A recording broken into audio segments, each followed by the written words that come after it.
Hello and welcome back. This is video number 5, and in this video we're going to talk about how to kill two birds with one stone. So this phrase or saying is basically focusing on one thing that will allow you to save time and allow you to essentially achieve the goal of two things, which in this case is social proof and, second of all, engagement. Okay, so we talked briefly about earlier that the social proof aspect is just the likes, right? But it's not just the likes, it's also the content, right? The second thing, which is engagement, can only be achieved if you drive targeted likes or targeted visitors, right? So essentially this video is all about the conversion factor, because in the previous video, we talked about how to go about creating content within less than 5 minutes, which are basically images with quotes on them, right? So how do we create or get images that resonate with your targeted audience, and how do we figure that out?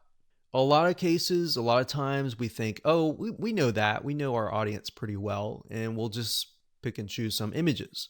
But that's the wrong mindset to have, because just because we think that is the case, or we think that's what they would like, it's not always the case.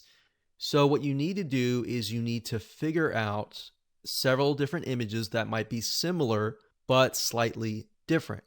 For example, for this fan page, we have a dog, a picture of a dog. We know the demographic is mainly women, and these particular women may like dogs. So we have a cute dog here, and then of course, a day without laughter is a day wasted, ᶑᵃᵉ. So that's a quote that sort of ties into the cute puppy. So it's saying that you need to laugh every single day, and this looks kind of funny, right? So that's one image that we could test. Another image that we could test would be something similar, maybe another dog, but with a different quote. So that's what we did in this case. Now, this was actually just uploaded recently, so you can see it's only got 82 people reached. But this one here is a picture of another dog with some quote that says, "Kindness is the best key to open the locked door of every heart." So this is a little bit more sentimental. It's not more laughter, but we can see that it's got 258 people reached and 11 engagements versus the other one that had no engagements at all. So we haven't even run ads yet, but if we do run ads, then we can test these two up against each other and see which actually converts. Now, in terms of images, what I recommend is whatever your niche is, whatever your market is, try to test different images ranging from different things that relate directly to the product and service that you're selling, or things that are unrelated, or things that make people laugh, make people feel good inside, kind of thing. And just test it out and see which one gets the most engagement. And that's all we're trying to figure out right now, because in terms of setting up the ad campaign, the ad set level, and the ad, that's what I'm going to teach you in the next 3 videos. So for now, it's just a matter of gathering images that you think would convert. And then by the next 3 videos, you'll see whether or not they will convert or not based on the tier 3 country traffic. So that is going to allow us to test images by only spending literally $10, $20, $30, or even $50 versus testing it against a tier 1 country initially and spending hundreds or even thousands of dollars before you even figure out what actually works. So that's what I want you to do for now, is just do that. Now, I want you to go to different sites. There's several sites out there that will provide you with these kind of royalty-free images. ᶃᵃᵉ was one of them. But if you don't see anything that you don't like on ᶃᵃᵉ, there are actually other sites out there. Okay, so there are 2 websites that we use for almost the last decade. And the first one is Big Stock Photo. That's bigstockphoto.com, as you can see here. They have really good images, and it does cost money, obviously. Another one is called graphicriver.net. And if you go here, you can actually go to photos, and you'll find photos for about $2.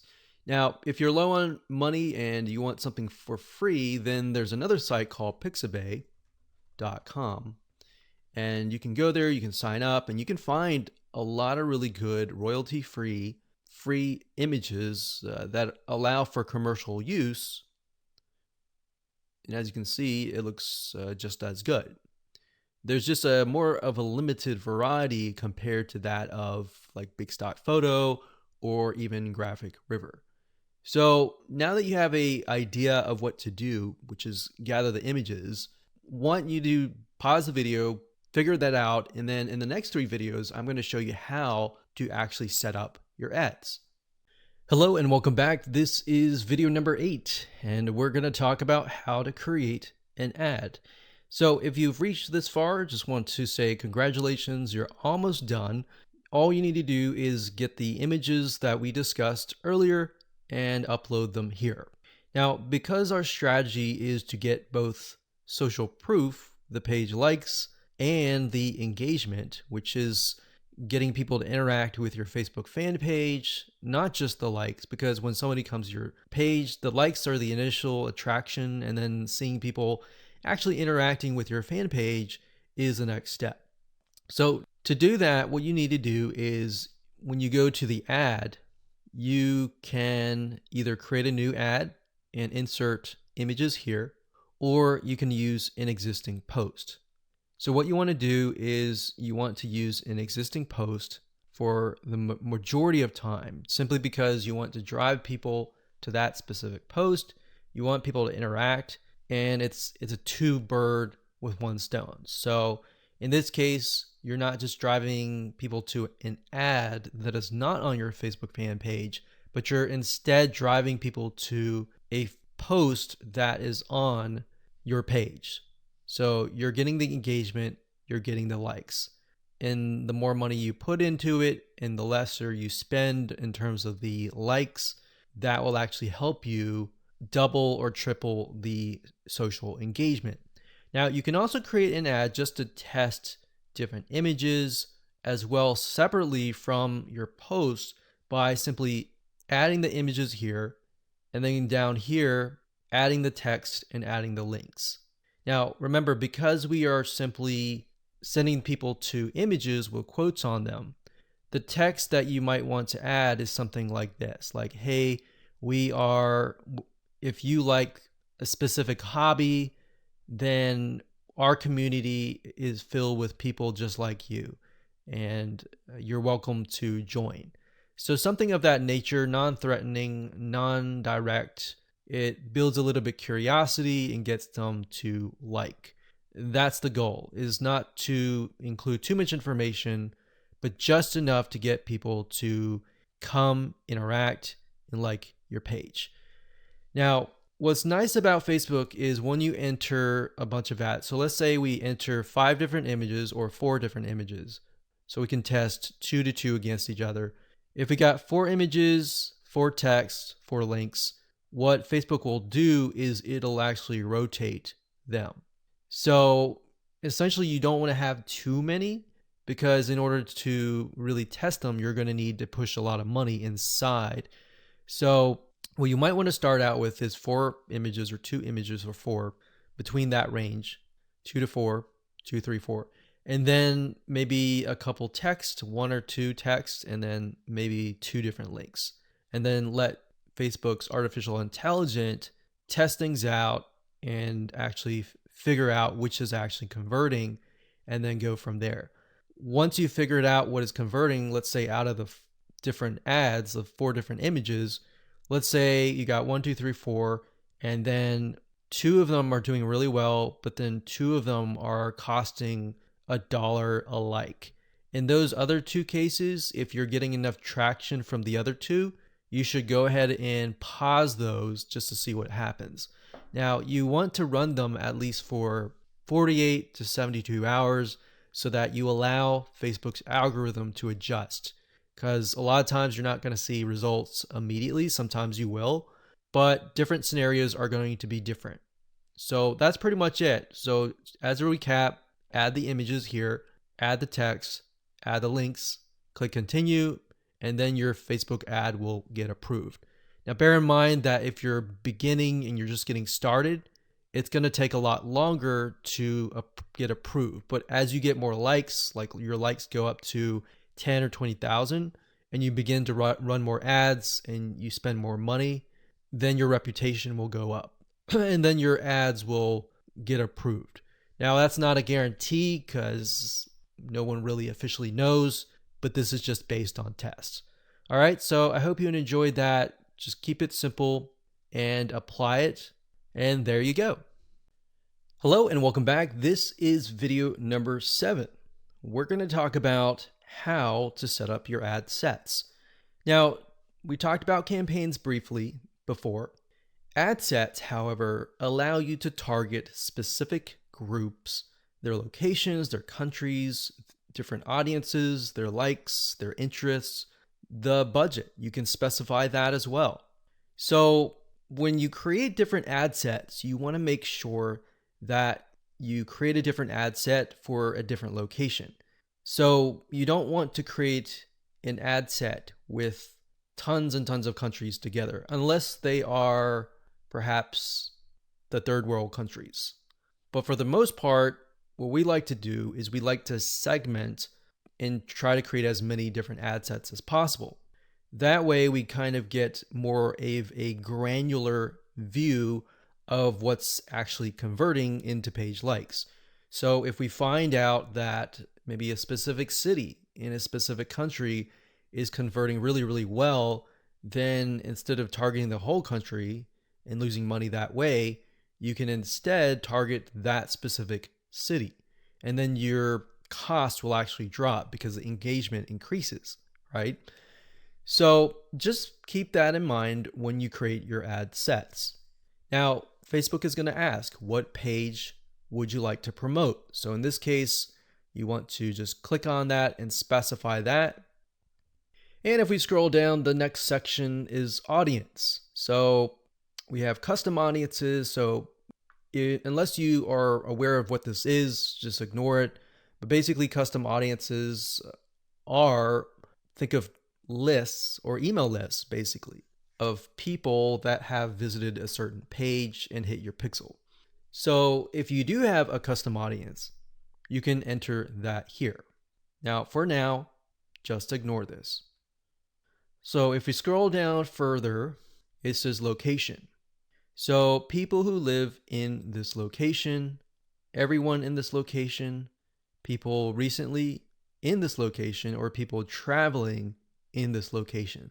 So that gives you a better idea of who to target. So if your product or service relates more to these, you may want to choose those. In this case, we always choose people who live in this location. A lot of times it will choose your country by default. So we're just going to click X here, and it's going to say missing audience location. Now, in this case, we want to target the third world countries. So we've got Bangladesh here. And another thing that you have access to is regions. So if you click on browse, what Facebook will do is it'll list out regions. So we've got free trade areas, emerging markets, app store regions, the Europe area. So free trade, we can go to Asia down here. So Asia down here encompasses Australia, Brunei, Hong Kong. So these are actually what we call, some of these are actually tier 1. So we don't want to do that off the bat because that will just increase our costs. So what we like to do is, if you're not aware of what country to target, you can actually simply go to google.com, type in the keyword term list of third world countries, and scroll down and just try to look for it. So it says third world countries 2019. Obviously, this most likely is going to stay the same throughout the next few decades. But if we go back over here, okay, so I scrolled down the page and I found a list of third world countries. So we can see a list, we can see the population here. So what we could do is we could sort by population. So as you can see, I mentioned Bangladesh because Bangladesh actually works fairly well in our past campaigns.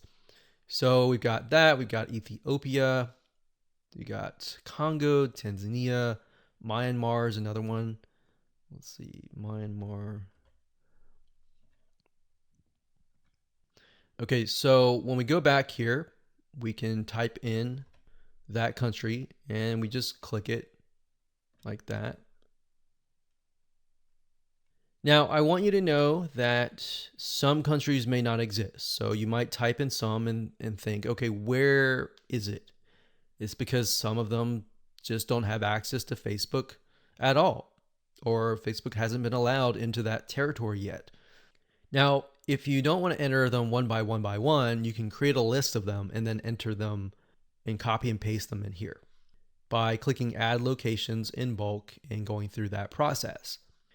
Next, we have age and gender. Generally speaking, you want to choose something broad. You always want to start at broad and then get narrow later down the road, unless you've done tests before and you know that the age range is a specific group, because otherwise you might be ruling out people who may be within an age range that you're not targeting. That is actually going to be a highly engaged audience. So we're going to leave that as it is.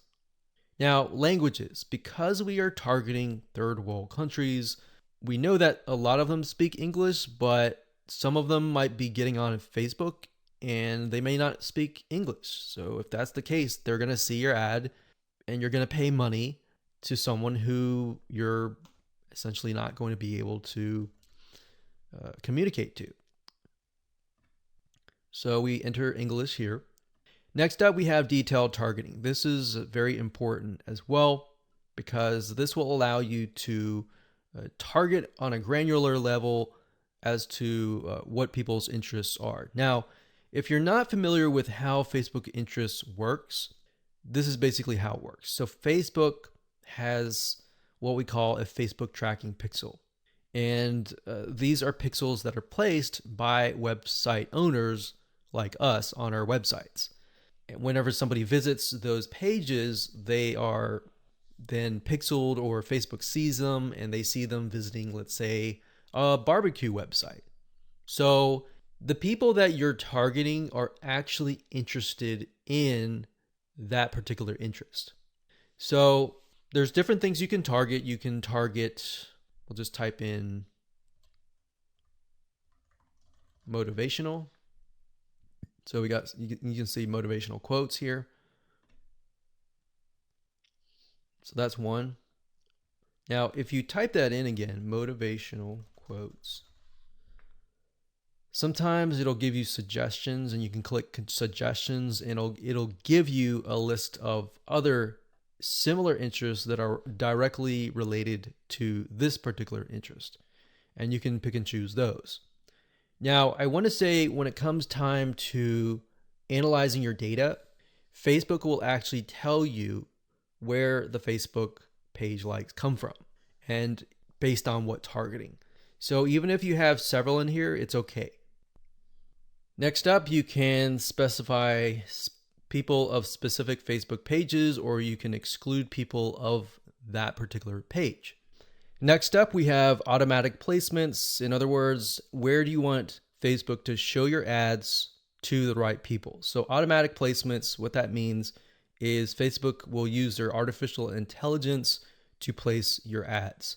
If you click edit placements, you can then specify which places you want your ads to appear. So you can do all devices, which is highly recommended if you're starting out and you don't know just yet.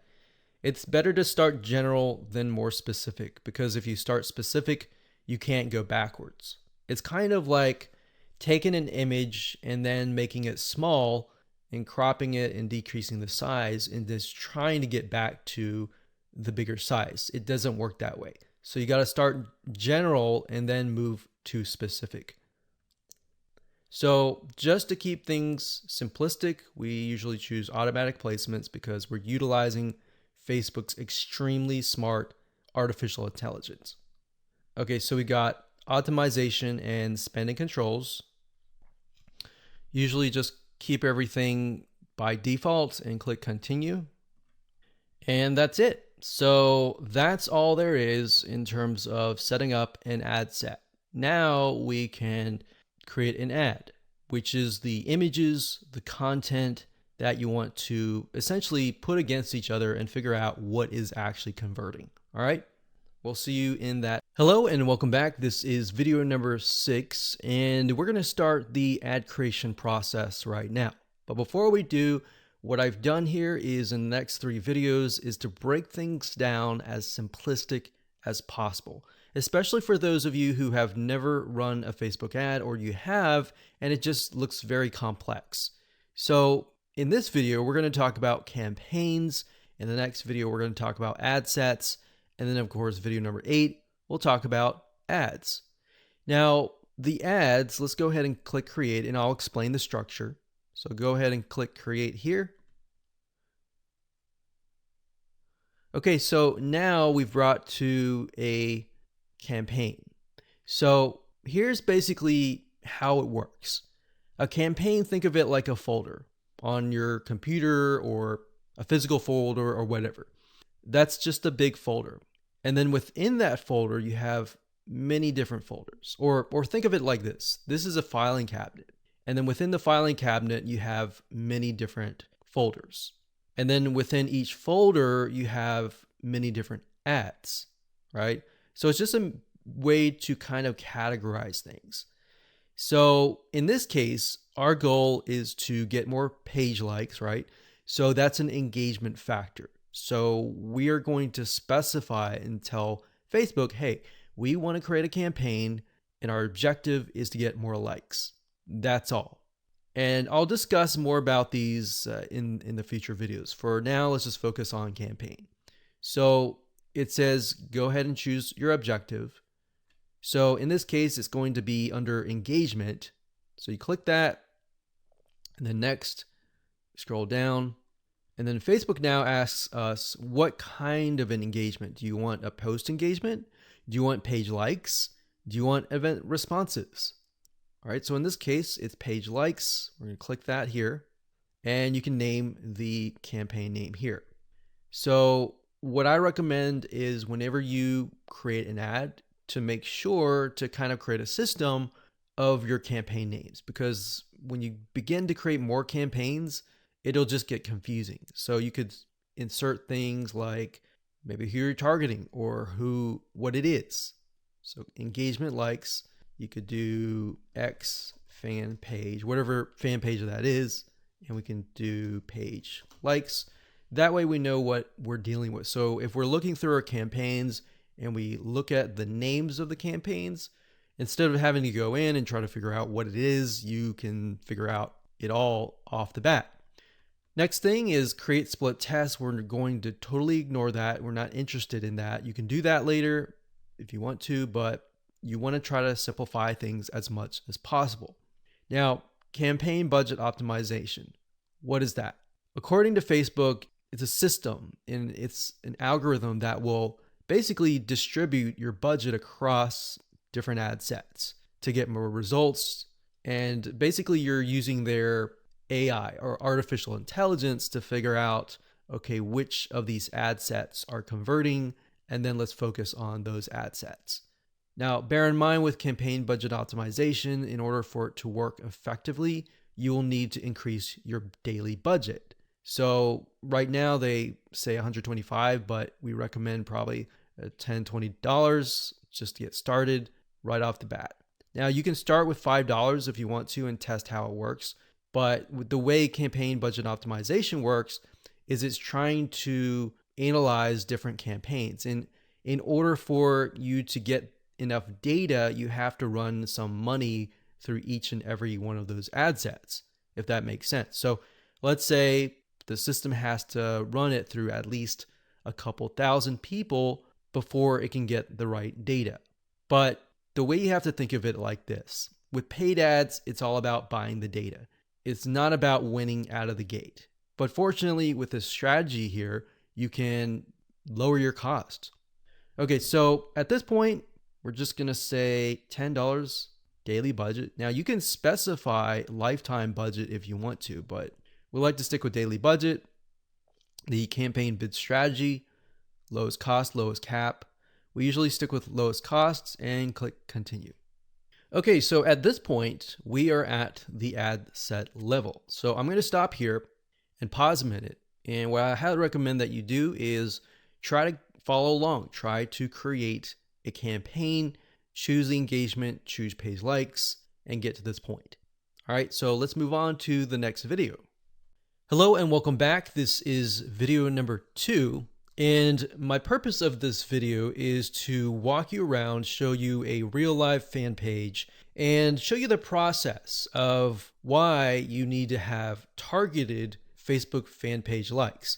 Now, while that may seem like a no-brainer, I want to share with you the whole process, how it works from the beginning to the end, so that you understand how to set up your Facebook fan pages. Because your Facebook fan page may not be set up correctly to actually implement this strategy, all right? So when it comes down to it, you want to make sure, number one, that you choose an image of a person that fits the demographics of your fan page. Now, obviously, if that is you, that's fine, that's great. But if your demographics are primarily women, you might want to choose a woman of that age. If it's men, choose men, and so forth. So as you can see here, this image here, I'm using a royalty-free image of a woman because that fits this demographic. Now, I want to show you something really cool because I haven't really touched this particular fan page in months, but yet it still runs itself simply because I'm utilizing the strategy of honing in on very, very specific targeted audiences. So as you can see here, I have just reached 20,000 page likes.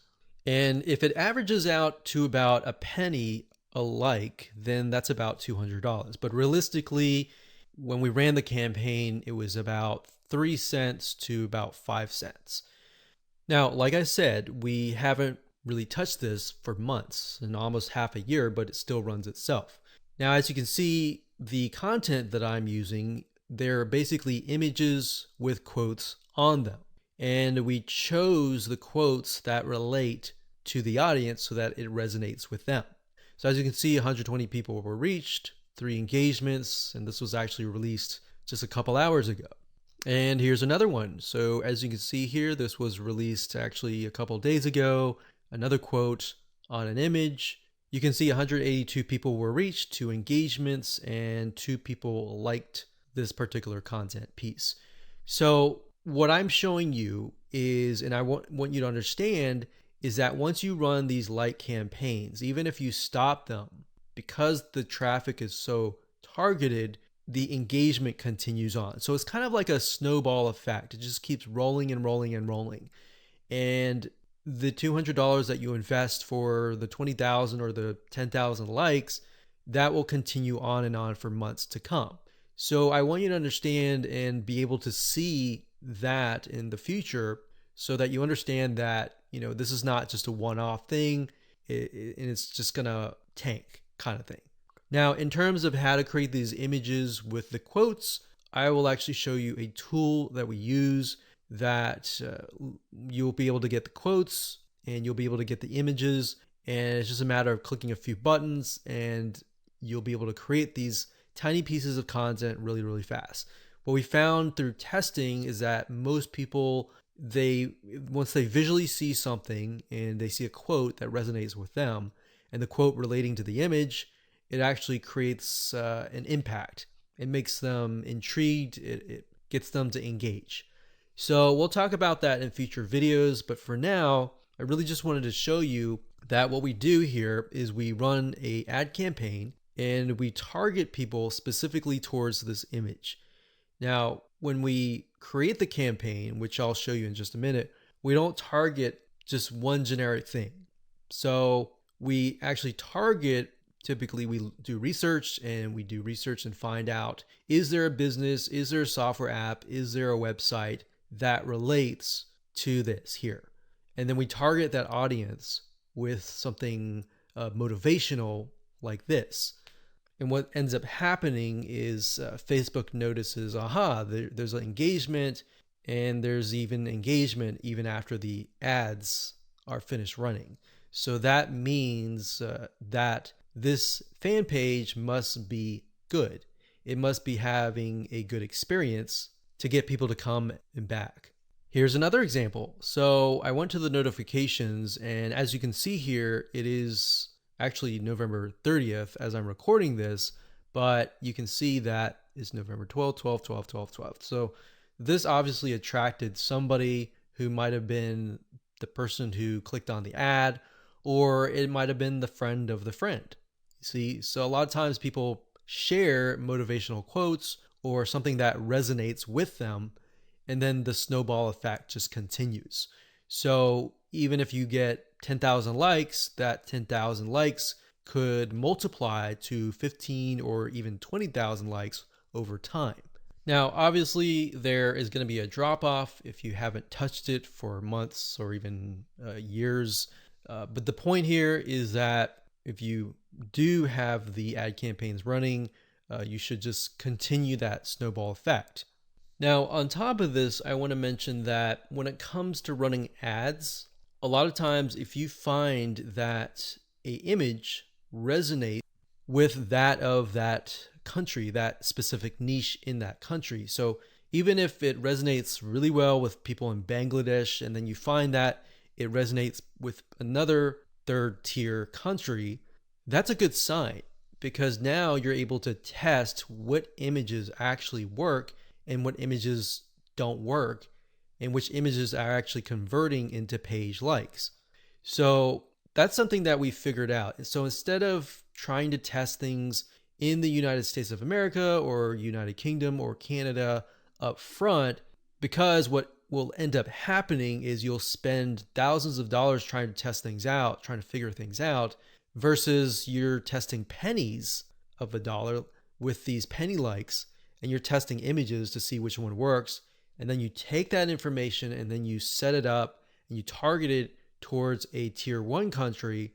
That is when you are able to kind of set things up for success, which we'll talk about more in the next video. But I wanted to show you this for now so that you can kind of get some motivation that this is going to work for you if you follow the steps and if you create the targeted campaigns with the targeted content pieces. Now, you might be asking, well, this is all great, but how do I make money as a business, with the system? Well, what I'm showing you now is mainly the engagement side of things. So when Facebook allows you to run ads, for example, a lot of times they will disapprove your ads. But what we've seen over time is that a few things, if you spend more money in terms of ads and your site gets a lot of engagement and it has a lot of likes, like 20,000 likes, it tends to not disapprove your ads as much.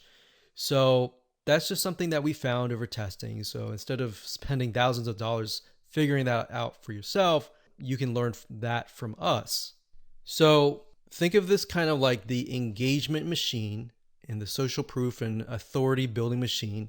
And on the other side, on the back end, you can run ads that have nothing related to this. So that way you can get a better relevance score.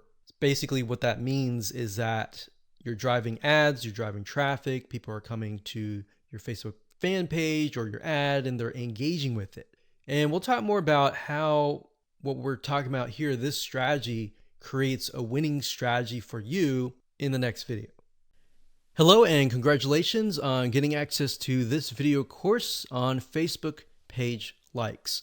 Now, I want to make sure that you understand that this is not just about generating likes, which can in turn help you create more social proof, which leads to authority and all that good stuff.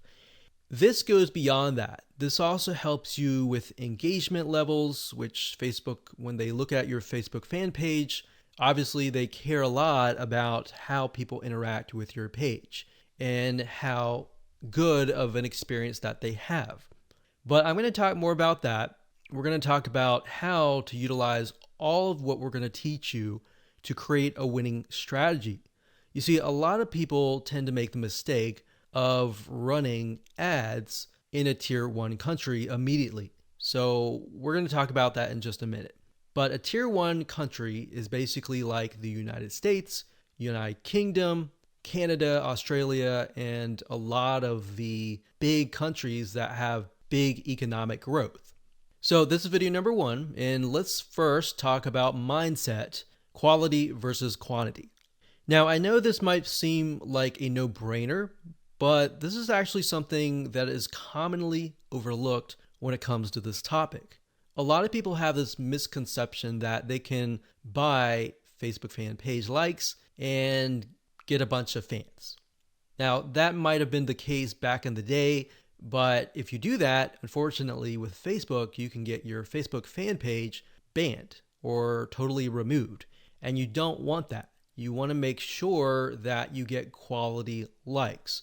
In other words, it's better to have highly targeted quality likes, 1,000 of them, versus 50,000 fan page likes.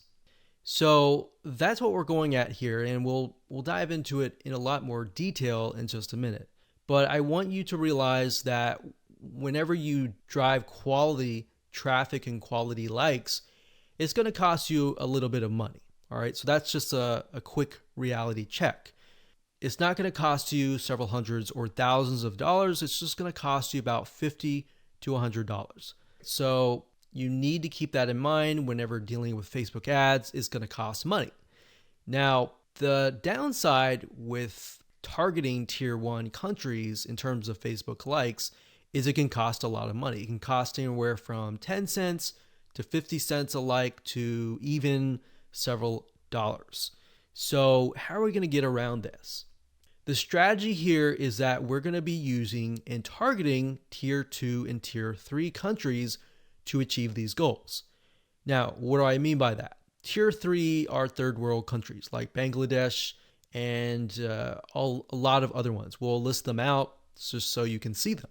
Tier 2 countries are countries that are having economic growth, but it's just not a tiered 1. So tier 2s are great, but tier 3, the best thing about it is that a lot of these countries, when they log on to Facebook and they see an image that they like, even if they don't totally like it, they're going to like it. They're going to engage with you. So the tier 3 will actually help you in terms of increasing your engagement level, which is very important to Facebook because they want to know, is your Facebook fan page generating a good user experience? Now, bear in mind that back in the day, if you bought 10,000 Facebook fan page likes or people who liked the page, most of those people just sat, right? They didn't do anything. So that is why this is more beneficial than that. Now, you might be asking, well, isn't this going to dilute the quality? Because we talked about quality versus quantity. Well, here's the reality check. It doesn't matter where you are located. A person with similar commonalities, whether they're in Bangladesh or United States or UK or wherever, they think like each other. Think about people who go through similar pains. Maybe they go through similar sickness, like autoimmune diseases. They all have the same, very, very same, maybe not exactly the same, but very, very similar pains, roadblocks, desires that they want to get better and all that, right? So similar when it comes to maybe sports or hobbies. Somebody who likes a specific sport may deal with the specific and similar pains and all that. So even though you're testing it out in a tier 3 country, that's the mindset that you need to have. That the images that you test, the content that you test, and all that you test is, if it works really well in that country, the likelihood of it working well in the United States or a tier 1 country is going to be high. Now, we're going to talk more about that in those videos, but for now, let me go over and give you a quick overview of what's inside this course. So video number 2, we're going to talk about why you want to have targeted likes. We talked briefly about this, but I'm going to expand on that and open your eyes to how that really will take things to the next level. Video number 3, we'll talk about how to use likes to win in many of those areas. So we elaborate a little bit on video 2. We go into more depth in video number 3. Video number 4, we're going to talk about how to create 5-minute content. So in order to create more engagement, you're going to need to have content, right? So I'm going to show you a simple trick to create content that actually resonates with your audience, but is super simple to create. Video number 5, we'll talk about how to kill 2 birds with 1 stone. And video number 6, we'll talk about the likes ad campaign, which brings us to the like ad set and the likes ad. So video 6, 7, and 8, those are just the steps that you need to take to actually run an ad campaign. Now here's what you're going to need. You're going to need to have a minimum of $50 to $100. Bear in mind, most likely you'll start out with 3 to 5 cents a like, but as time goes on and you improve your campaign, you can, generally speaking, get it down to 1, 2, or 3 cents. So with that in mind, you can get the calculator and multiply that and see and get an idea of how many actual likes that you'll get. Now, you will need to have some money to purchase tools to create content fast. Otherwise, if you don't really have that money, you can also do it for free, and I'll show you how to do that and give you pointers on that. You also need to have a fan page and a good idea of who your ideal customer is, their problems, their desires, their wants, their demographics. What do they do? What do they not like doing? What do they look like? Those are very, very crucial when it comes to this, because this will allow you to target people, at least get an idea for now, and as you get the data, you will begin to paint a better picture of what they actually look like. All right, so let's move on to video number 2. Okay, before we talk about how to go about creating the content with the images and the quotes, you really need to think about carefully what images or even quotes resonate with your audience. So you might be thinking, well, I sell like scuba diving stuff or basketball stuff. Then what you could do is you could find celebrities in that niche and then find quotes from them, kind of thing. So you kind of have to get a little bit creative in this case, but you want to think what images would stand out and what quotes would stand out. Now, there's a site called getstencil.com. That's getstencil.com. So it says stencil here, but it's getstencil.com. And you can log in and they'll give you access to a ton of quotes and a ton of really good looking images. So let's say, for example, that we are in the business niche. So we'll type the keyword in business, and we are focusing on, let's say, business women. So let's say this one resonates with the demographic.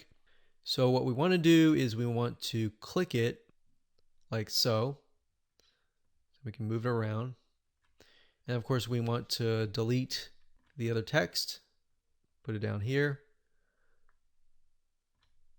And we want to find a photo that resonates with that demographic. So we could type in business woman and see what we get.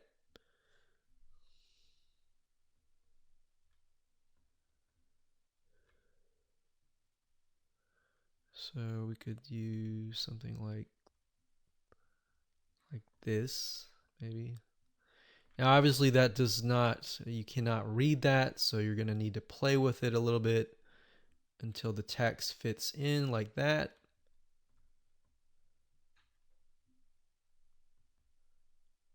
Like that.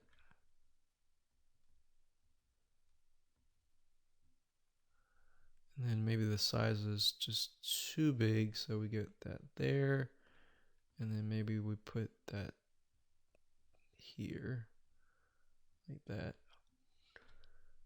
Okay, so once you like it, all you have to do is you can click save or save it to a collection, which is basically like a folder, or you can click download and then upload that to Facebook.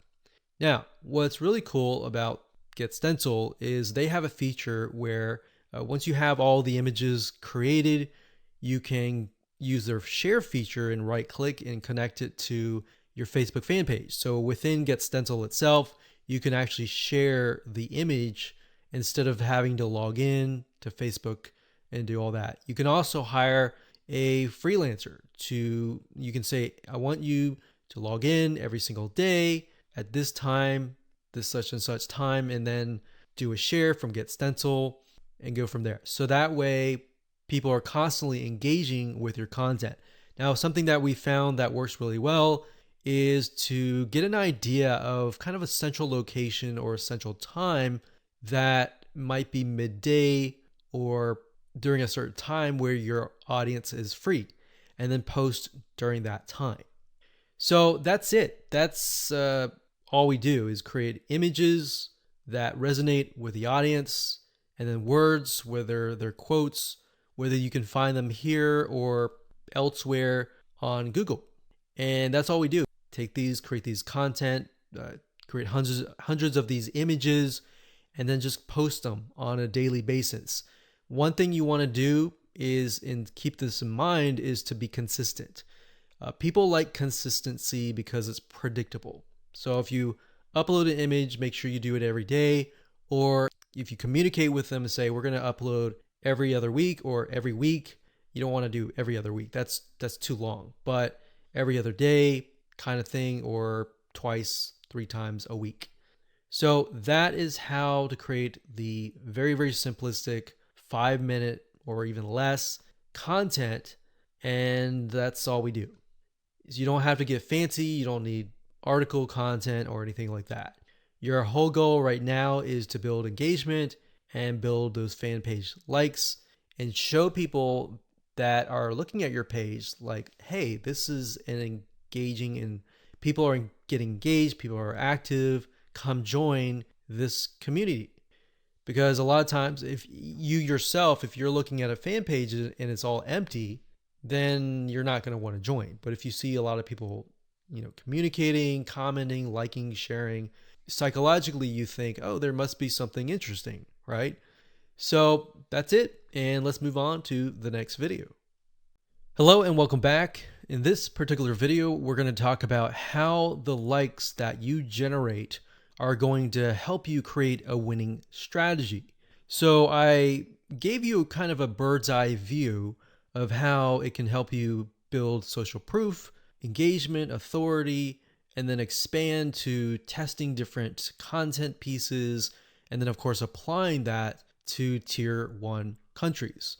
So I wanted to give you an example here and show you what my Facebook ads manager looked like and what that looked like in terms of, different campaigns, different ad sets, different ads that have been set up utilizing this strategy, and what that looks like so that you can apply that yourself.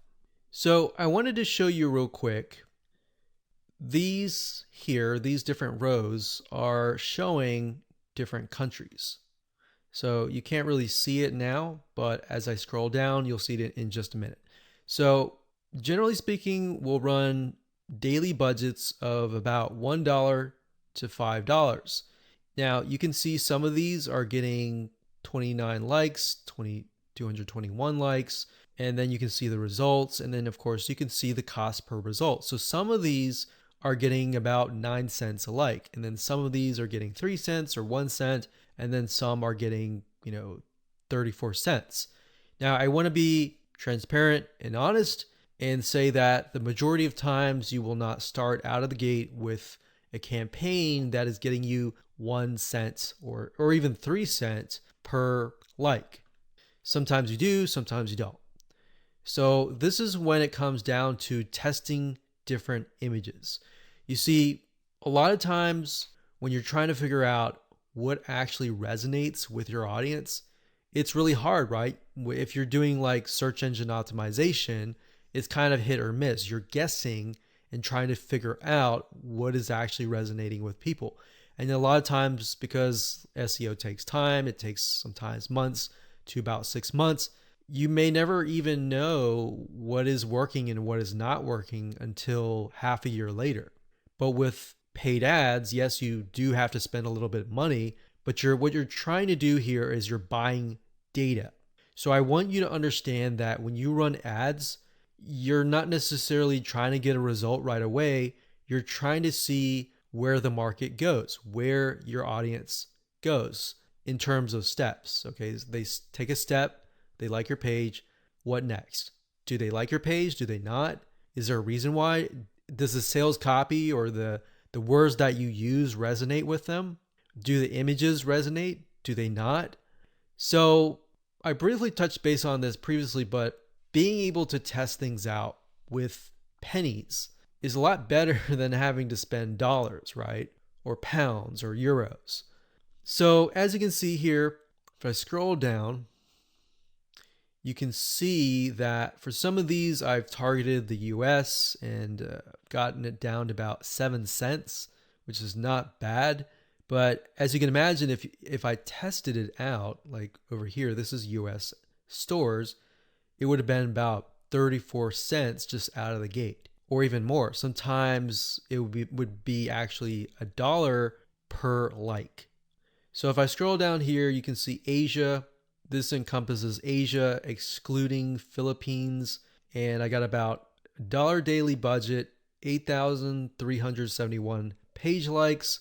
So that's the result. And then, of course, cost per result was 1 cent. So we spent $92 and we got a good amount of likes. Now, whenever I see this, I want to break things down further and maybe test out a different image and see what works. Now, as you can see here, we've targeted the Philippines, and you can target a country and then a specific age group. What I recommend is you target the age group that has been resonating or that looks like your customers. If your customers are mainly like 50 to 70, then focus on that.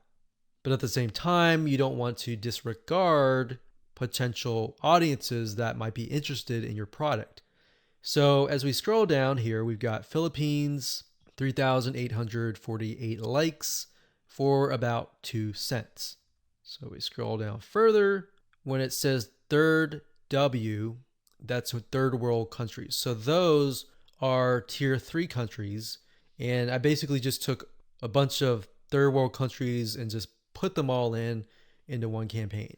Now, ideally, you would probably want to split them up into different countries, but just to make things faster, I did that. So as you can see here, I've got penny likes, literally pennies right there. Now, like I said, bear in mind that even though these are third world or even tier 1, 2, or 3 countries, or mostly tier 2 and 3 countries, the fact that they're targeted means that they are going to like, comment, and share the posts that are actually going to go up on the Facebook fan page. You see what I mean? So that's what is powerful about this, is you get the engagement aspect, which actually will help you in the long run. So the goal here is to just make you aware that going down this route, testing these tier 2 and 3 countries is actually a really good thing.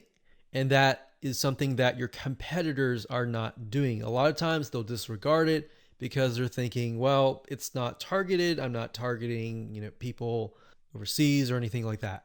So this is thinking outside of the box. Okay, so what I just showed you previously, those were the ad sets. And the ad sets allows you to target a specific country, a specific demographic. Now, right below that, you have the ad level. And these are ads or images, content, headlines, and all of that. So as you can see here, this allows me to test different images, what resonates and what doesn't. And this image right here, I put a $7 daily budget. It got 3,641 page likes for a penny each. And the relevance score was 7, and that's actually good. So a lot of times people will get relevance scores of 1 or 2 or 3, and that's not a good thing, because if it's low like that, what will end up happening is you'll actually spend more money. The higher the relevance score, 6, 7, 8, 9, 10, up to 10, the lower you will actually pay, because Facebook wants to reward people who have ads that create a good experience, right? So if we scroll down further, we can see for the most part, it's relevant score 7 and then 8. So this one did really well. This one was 7. This one was 6. And then we look at the 6, and then we're like, okay, this one actually got a decent amount of page likes. Even though it was a lower relevant score, it made it up for it with a good amount of page likes. So you do want to take into consideration the likes, the cost, and all of that before you decide, okay, this is not a good image, this is not a good text, or anything like that. So I wanted you to see this so that you understand the process, and that you understand that it all starts from a targeted like, and then it goes from there all the way down here, and then it creates that snowball effect that generates more likes and more engagement to your Facebook fan page. Welcome back. This is video number 3, and as promised, I am going to give you some real live examples of different scenarios, so that whether you're trying to build a list, or whether you're trying to sell a product, or whether you're trying to just brand yourself, different scenarios call for different setups and different types of campaigns. So we talked about the blog post earlier, and that's fairly simple. But let's say, for example, that you want to build a list. How do you set things up? All right. What if they don't opt into the list? How are you going to retarget them to get them to sign up for the list? So what you really have to do is you have to get an idea of what you want to achieve. What action do you want? Do you want an email? Do you want a sale? Do you just want to brand yourself and expose people to your awesome content? And there are other different scenarios as well. How do you get somebody to fill out a form? So how about we cover those right now? So let's do opt-in list. So let me jot this down so we don't forget. So we're going to cover next. So we covered blog post. We're going to cover email opt-in, a sale, and perhaps a branding. Yeah, we actually, blog post is actually branding. So branding. Now you could go further and show them ads of other related content as well. You could do that. But the goal here is to try to keep things simple. All right. We don't want to get too complex, because believe it or not, Facebook ads can get very, very complex. Funnels can grow and be extensive as possible, but let's keep the things simple. So we got a sale. Let's do perhaps a form. So you have to think, what is the intention or the goal? So the goal with an email opt-in is to get an email address. The goal of a sale is to obviously get someone to spend money. So getting somebody to pay. So get someone to buy.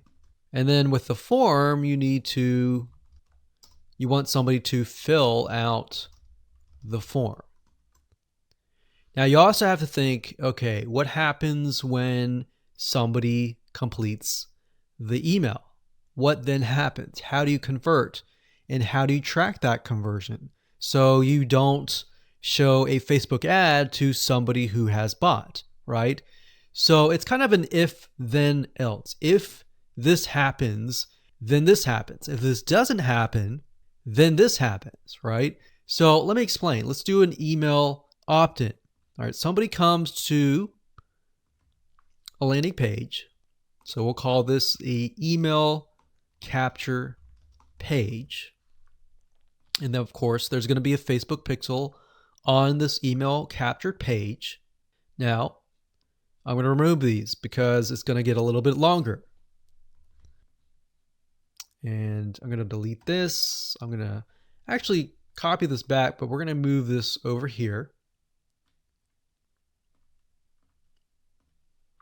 So if they fill out the email, what is after that? All right. What is after that? So after that, depending on how things are set up, if you got it set up with double opt-in confirmation, which means they have to check their email address and click the link and all that, and it goes to that page, or they fill in the email and it immediately directs them to the next page. Whatever the page is, we'll say page 2. This could be where the freebie is located. And you're going to need to have another Facebook pixel on that page, right? So if you think about it, the Facebook pixel needs to be on this page. Now, the only reason why we would want to show a Facebook ad is if they came to the email capture page, but they did not give us their email, right? In other words, if they did not fulfill the action, then you need to show a Facebook ad. If they did fulfill the action, you don't need to show the Facebook ad, unless, of course, you're selling a product. But like I said, let's keep it simple. So from this point, they either give us the email and then they land on this page. And this Facebook pixel will need to, we'll call it a conversion, and it will need to let us know if it actually converted. Now, if they did not, so we'll put over here,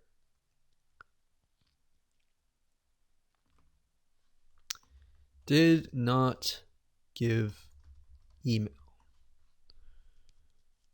So this is if they gave us the email. If they did not give us the email, and that's why I put an arrow here. So these are scenario 1. So we could actually name this. Let's name this scenario 1.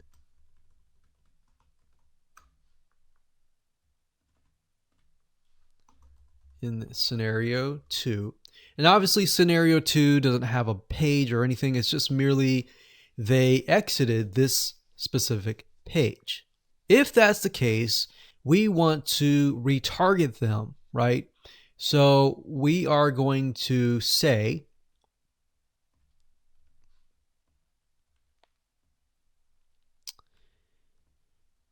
if they did not give us the email, then we're going to put them into a custom audience.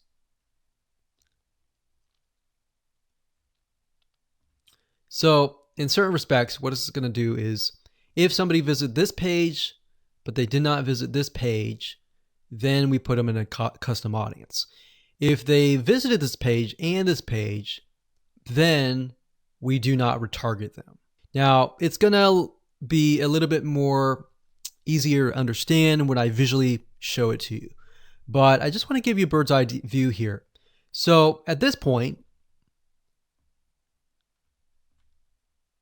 they did not give us the email, so therefore we add them to custom audience, and then we show them a Facebook ad. Now, we could add those who signed up into another custom audience as well. So let's say we want to build a list and then we want to retarget them with a lot of great content or a product, for example, that we sell within the email. So different scenarios will require different setups. So that's one setup. That's an email setup. So not only are you setting things up for if they fill out the email, but if they do not fill out the email. So the next thing we have is a sale. So you'll notice that it's actually very similar. If a visitor comes to a page, and this page can be the sales page, and of course we pixel them, and then they either buy or, so they buy, and that is a Facebook pixel conversion, or they do not buy, and then we add them to a custom audience and we show them a Facebook ad for the goal of trying to get them to buy. Maybe they're not ready to buy, right? So you could show a Facebook ad of free content that is related to the sales page, because most likely if they visited the sales page, they're interested, they're just not sure, right? You could show them a Facebook ad to a coupon. So there are many different ways of doing this. So now you can kind of get an idea. It's very, very similar from the email to the sale. Any type of conversion, it's very, very similar. So now we have a form. So let's see here. We got sales page here. And let's do a form. So they come to the form, and our goal is to get them to fill out the form. So we got a Facebook pixel here as well. Of course, scenario 1, they fill out form, and then we have a Facebook pixel, and we're able to track that they did fill out the form. And scenario 2, they did not fill out form, so we want to retarget them with either really good content or something that speaks directly to them to try to get them to come back and fill out the form. And that can be the Facebook ad. So as you can see, anytime you have an action, it actually becomes very, very similar in the setup. So now that you have a better idea of the different real life scenarios and examples, let's move on to the next video and talk about the Facebook pixel, what it is, why it's important, and where to get it. Hello and welcome back. This is video number 2, and in this specific video we're going to show you a bird's eye view of how Facebook retargeting works. So you may have a general idea of how Facebook retargeting works, but my goal here is to kind of give you a visual mind map of how all the pieces connect together. Because if I jump in and start showing you to do this, to do that, and I don't explain what things are and why things are important, I know that you will get confused, and I don't want to overwhelm you, so that's the goal here. So let's dive in. Obviously, this is going to be the visitor, and the visitor comes to a website, a landing page, whatever page that you want. Let's say that it is a blog post, and it could be a specific blog post. It doesn't matter. So they visit this blog post, and on the blog post, in order for us to know that they visited the blog post, there's going to need to be a piece of code. And that piece of code is called a Facebook pixel. Now, I'm not going to talk about that right now, but all you need to know is that the Facebook pixel tracks them. I'm going to talk briefly about the Facebook pixel later on because it can get kind of technical. So all you need to know right now is a piece of code that tracks them. It lets us know that they have visited this particular blog post. Now, bear in mind that if you want to learn how to set things up with different scenarios, what do you do with an opted page? Or what do you do when you're trying to get somebody to fill out a form? Or what do you do when you're trying to sell a product? Well, I'm going to talk about different real life examples in the next video. All right, so just keep that in mind. Let's just talk about the basics. Okay, so from this point, let's say it's a blog post, and maybe in this situation, what we want to do is whenever somebody visits this particular blog post, we want to create an audience specifically for this. All right, so whenever somebody visits here, they are going to have the Facebook pixel there, and then this visitor essentially will be added on this part to a custom audience. All right. And don't worry, we're going to explain all of this later on. Now, this custom audience is going to allow us to say, okay, anybody who visits this page is now added to this audience here. Now, why do you need an audience? Well, you need an audience because when it comes to trying to put ads up, so let's put this up. Let's do a Facebook ad.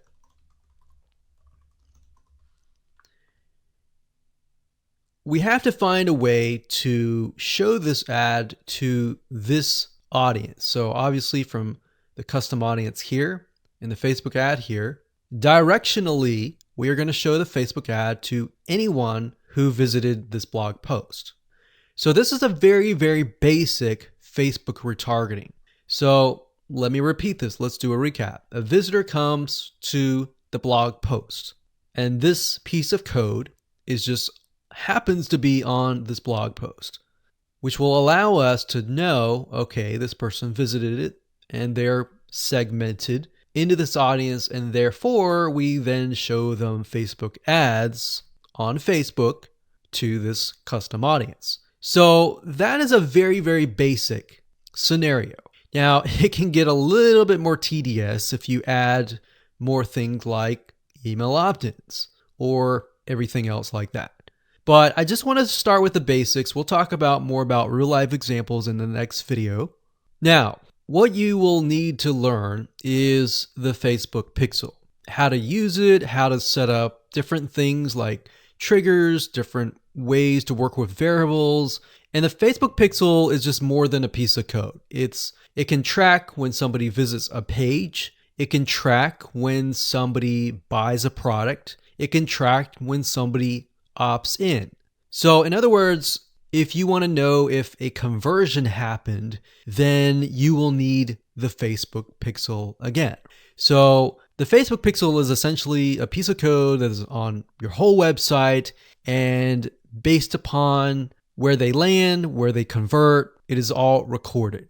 So we'll talk more about that later on, but let's move on to the next video, and I'm going to give you some real life examples and real life scenarios. We're going to show you different mind maps for different scenarios so that you have an idea of kind of how things work. Hello and congratulations on getting access to this video course on Facebook retargeting. Okay, so this is video number 1, which is the introduction and getting started. So before we get started, I want to give you a quick overview of what's inside this video course so you know exactly what to expect. So obviously this is video number 1. Video number 2 is going to be a visual map of Facebook retargeting. And what that includes is I'm going to show you how Facebook retargeting works. And a lot of times people jump straight into showing you how to set things up. But unless you really understand how everything fits together, what connects to what, and all of that, it's really going to become confusing. Because if you set things up like an email opt-in retargeting campaign or a blog post campaign or a purchase retargeting campaign, every one of those is different. So once I show you the basics via a visual map, that's when we show you some real life examples in video number 3. Of course, in video number 4, I'm going to talk about the Facebook pixel, what it is, why it's important, and how it's used. And of course, from that point, we'll move to video number 5 and talk about how to add the pixel to your website, whether you're using WordPress, ClickFunnels, Lead Pages, or any other landing page builder. Video number 6, we'll talk about pixel variables and settings, otherwise known as standard events, such as how do you tell Facebook that somebody has landed on your page, somebody has converted into a lead, somebody has added the product to their shopping cart. Maybe you want to find people who have added things to the cart but have not yet purchased, so that you can show an ad to them, remind them that they are interested in that purchase, and perhaps give them some sort of discount as well. Video number 7, we're going to talk about custom audiences, which are essentially lists or segments of people that you have targeted. And when you create your Facebook ad, you can then target that specific custom audience and show that specific ad to that audience. And then of course in video number 8, we'll have some practical application and show you how to create these custom audiences. And of course, last but not least, video number 9, we'll talk about retargeting campaign setup. All right, so let's talk about mindset, because I'm a big believer of having the right mindset before you get started. I want you to realize that you're not going to make a sale. You're not going to get leads right away just by setting up a Facebook retargeting campaign. Converting visitors really does take time. And to be realistic, sometimes 12 to 17 times of touch points, meaning you have to get in front of them 12 to 17 times before they will buy. So I want to make sure that you don't expect an immediate action or an immediate sale. Now, to get started, you're going to need these things. You're going to need to have a Facebook ad account. And in doing so, you'll also need to have a Facebook business account. And you can go to business.facebook.com to get access to a Facebook business account. Now, having a business account is separate from the Facebook ad account. You'll obviously need money for ads, realistically at least $500 or more. This is not free by any means, but it's a great way to test things and find results right away. You'll also need to have an idea of how you are selling your product or service in terms of your website, in terms of your funnel landing page setup, meaning how many pages do you have in your funnel? Do you have 3? Do you have 4? Do you have 5? How many? So you want to have an idea of that before you get started, because it'll start to make sense once I show you around. And of course, you'll need to have some sort of mind map or flowchart software. And the reason for that is it will help you be able to map things out, map your own plan of attack out, so that you will be able to successfully implement everything that we're teaching you. Hello and congratulations, you've reached the end of this video course. This is video number 9, and we're going to talk about how to set up your Facebook ad and then set it up so that you are targeting the custom audience. It's actually very easy to do. All you have to do is simply go to your ads manager, create a ad, and then you'll see this screen. Now, as I said before, Facebook likes to change up everything oftentimes once a month, or if not more. So you may not see this screen at all. You may see something totally different. But as of now, it says, how do you want to create your ad campaigns? You can create complete campaigns with all the details now, or you can simply set up your campaign structure and fill in the details of your ad sets and ads later. So in this case, we're going to do this. And then of course you have the campaign, you have the ad set, and then of course you have the ad. So it's top down. So you have the campaign, which is the overarching, essentially covering everything. And then you have the ad set, which you can use to focus on the audience, the placements, and the budget and schedule. And then of course you have the ad. So as you can see here, the custom audience will be chosen under the ad set level. So at this point in time, you're going to want to choose an objective. Either you're trying to brand yourself and you're simply going to drive people to a blog post and that's it. Or you can use traffic, engagement, app installs, video views, which is great for videos, conversions, catalog sales, or store visits. Now, like I said earlier, most of your objectives are going to be traffic. So we're going to go ahead and click this here. And then of course we're going to name the campaign. We'll call it retargeting test 1. You can split test, you can do budget optimization. We're not going to do any of that. We're going to keep it simple. Now, as you can see here, this allows us to focus on a specific demographic. So we've got traffic, we scroll down, and this specific area allows us to choose the custom audience. So as you can see here, custom audiences, you simply click here and you will be able to choose the custom audience. Now, I'm not going to do that now because I've got several custom audiences in there, but you just click here and then choose the custom audience.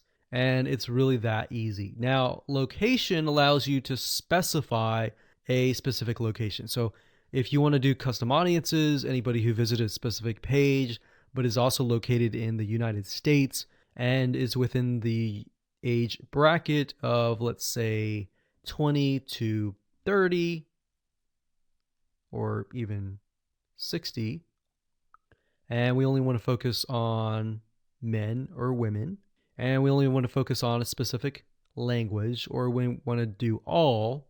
So as you are changing these items here, you're going to see a little meter on the right hand side, and this will give you an idea of your potential reach or how many people you will be able to reach. Now, if it's a custom audience, most likely that number is going to be lower. And just bear in mind that if you just started your custom audience, sometimes it takes time and for Facebook to collect enough data for it to actually populate. So sometimes you may not even see it say potential reach 1,000 yet because it's still populating and you're still gathering enough data. So imagine Facebook is trying to gather enough data about your audience in order for it to actually show your ad to that audience. Now, you can specify it and make it more detailed, but I wouldn't recommend that. If you're focusing on a custom audience, I would focus on the whole audience. And then, of course, you have placements. We just choose automatic, and then the daily budget. Usually a good start is $5. You can run the ad set continuously starting today, or you can set a start date and an end date. And there we go. So all the ad set level is focused on custom audiences, the targeting, and all of that. And then, of course, when we move to the ad level, that is when we begin to create the ads, the graphics, and all of that. But I really wanted to focus primarily on this so that you can see where you're supposed to choose the custom audience. So you can only choose, in this case, you can choose several custom audiences, but you don't really want to, because you want to make a Facebook ad that is focused on a very specific person. And that's really all it is. And as you can see, it's not hard to do. Hello and welcome back. This is video number 8, and we're going to talk about creating a custom audience. Now, it's really not hard. I'm going to show you step by step what you need to do, and we'll give you some recommended criteria to get started. So like I said, most of you are going to use the website traffic custom audience. So I went ahead and just clicked on that one, and you're going to see this here. Now, Facebook might change the user interface, but the majority of the time it's pretty much the same. So it says include people who meet any of the following criteria. Now you can change the any to all if you want. So we could say anybody who visits the initial page, any page, or let's say, for example, the blog posts. If somebody visits the blog post or another blog post, let's say we have 3 different blog posts, then we can say anybody who visits any of these 3 blog posts, let's retarget them. Let's put them in a custom audience. So if it's any, you could say all website visitors in the last 30 days. So it's all website visitors or people who visited a specific web page, or they spend a certain amount of time on your website. And this is really good to have just in case somebody visits really quickly and then leaves. You're most likely not going to want to create a custom audience to somebody who comes to your website and within 5 seconds leaves. You would rather create a custom audience of people who perhaps came, spent about 10 minutes or more, and then you could create a custom audience on that, because that usually means that they are interested in what you have to offer. So you could do that. You could do, specific events like page view, general event, view content, or purchase. Now, if it's a specific web page, then you're going to want to enter the full URL, or what you could do is you could say anybody who visits a specific web page that has the keyword blog in it or paint, something like a keyword. Now, what I would recommend is to enter the full URL right here. So you could have one here, you could include more, like so. So you could click that and include more and more and more. Or you could say something like include people who meet all. So they have to have visited blog post 1, 2, and 3 in order to be considered part of that custom audience. Now, what we found over the years is the more specific, the better. If you can get a custom audience for a very specific page, then when you create a retargeting ad, you will be able to talk to them very specifically. It becomes a problem when you become too general and the Facebook ad is too general and it doesn't really meet the specific needs of that visitor, if that makes sense. Now, another question that you might have is, well, out of the 30 days, do I want to do 30 days, meaning anyone who visits the specific page in the past 30 days is going to be inside of this custom audience?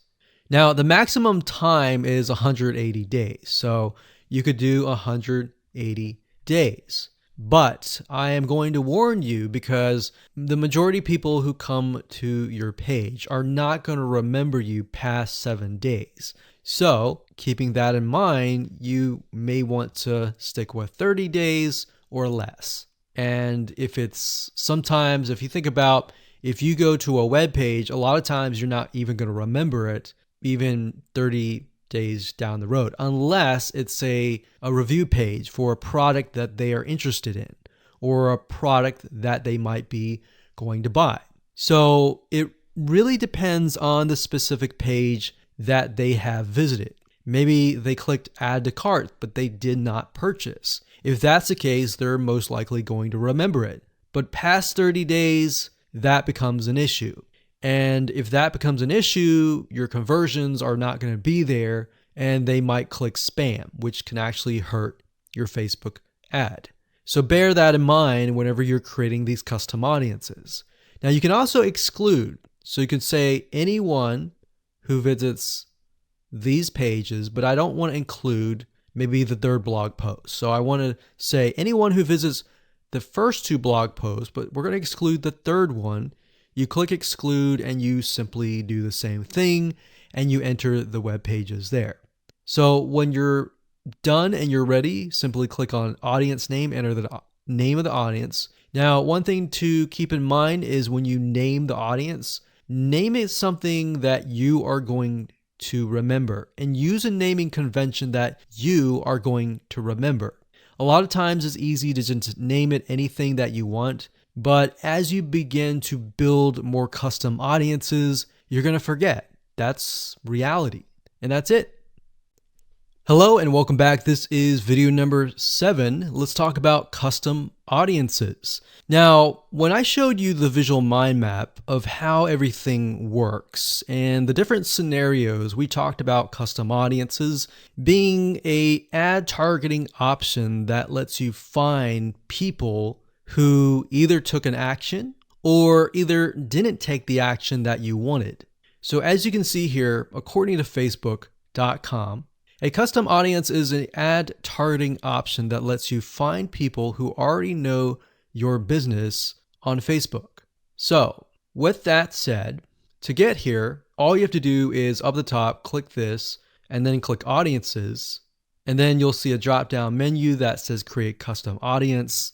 And you want to click that. Now, you will see an option on creating a lookalike audience, but that's not what we're going to do. You don't really want to create a lookalike audience until you have run enough Facebook ads and you've collected a certain amount of data to know that the lookalike audience is correct. So what is a lookalike audience? A lookalike audience, according to Facebook, is, let's say we run 1,000 people to an opt-in page. And out of 1,000 people, we have about 100 people who opt in. Now, out of the 100 people that opt in, we want to figure and reach similar people based on the 100 people that converted. So what you can do is you can create a lookalike audience with Facebook. And what Facebook will do is it'll go out into the database and find people that are very similar to the people that have opted in. Now, that is super powerful. No other platform can do that. So what you're really doing is you're tapping into Facebook's database according to the data that you have found and comparing and finding people that are similar. You could do that with a purchase. Maybe you have 1,000 people that visited a sales page. And out of those people, we have eventually 100 people that buy. So we want to find 100 people that are similar. So that's what a lookalike audience is. Now, what we want to do in this specific retargeting campaign is to create a custom audience. So these are the different custom audiences that you can create. Now, I'm not going to talk about how to create one just yet. We'll talk more about that in the next video. But as you can see here, as far as custom audiences go, you can find, let's say, for example, an email list of your customers or your subscribers and upload them here. And then you can retarget them. So maybe somebody opted in for a freebie. You could upload that here and you can retarget them and try to get them to purchase a product that might be similar to what they signed up for. So even though they fulfill the action of signing up and giving you their email address, you can still retarget them. They're still potential buyers. Website traffic, you can create a custom audience based upon people who visit your website. So we could say anybody who visits our opt-in page or anybody who visits our blog posts, we want to retarget them. It doesn't have to be that. It can be people who opted in and who saw the next page. Or maybe they clicked a button and they saw a next page. It doesn't matter what page it is. You can do any page that you want. As long as the Facebook pixel is on it, you can track it. You can create a custom audience. Now, app activity is something that most of you will likely not use. You can create a list of people who launched your app or your game or took a specific action. Offline activity, you can create a list of people who interacted with your business, your in-store business by phone, by offline channels, and all that. For engagement, you can create a list of people who engage with your content on Facebook or Instagram. Now, most of you are going to use the customer file or the website traffic.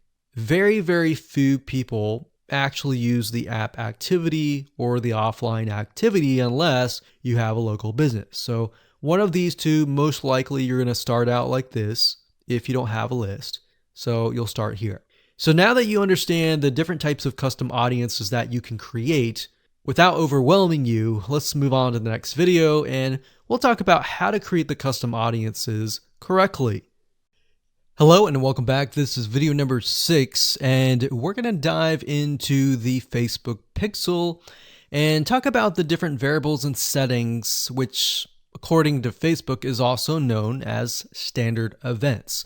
Basically, all that means is that you're going to have a different code or different keyword for different scenarios. So we're taking a look right now at a standard Facebook pixel.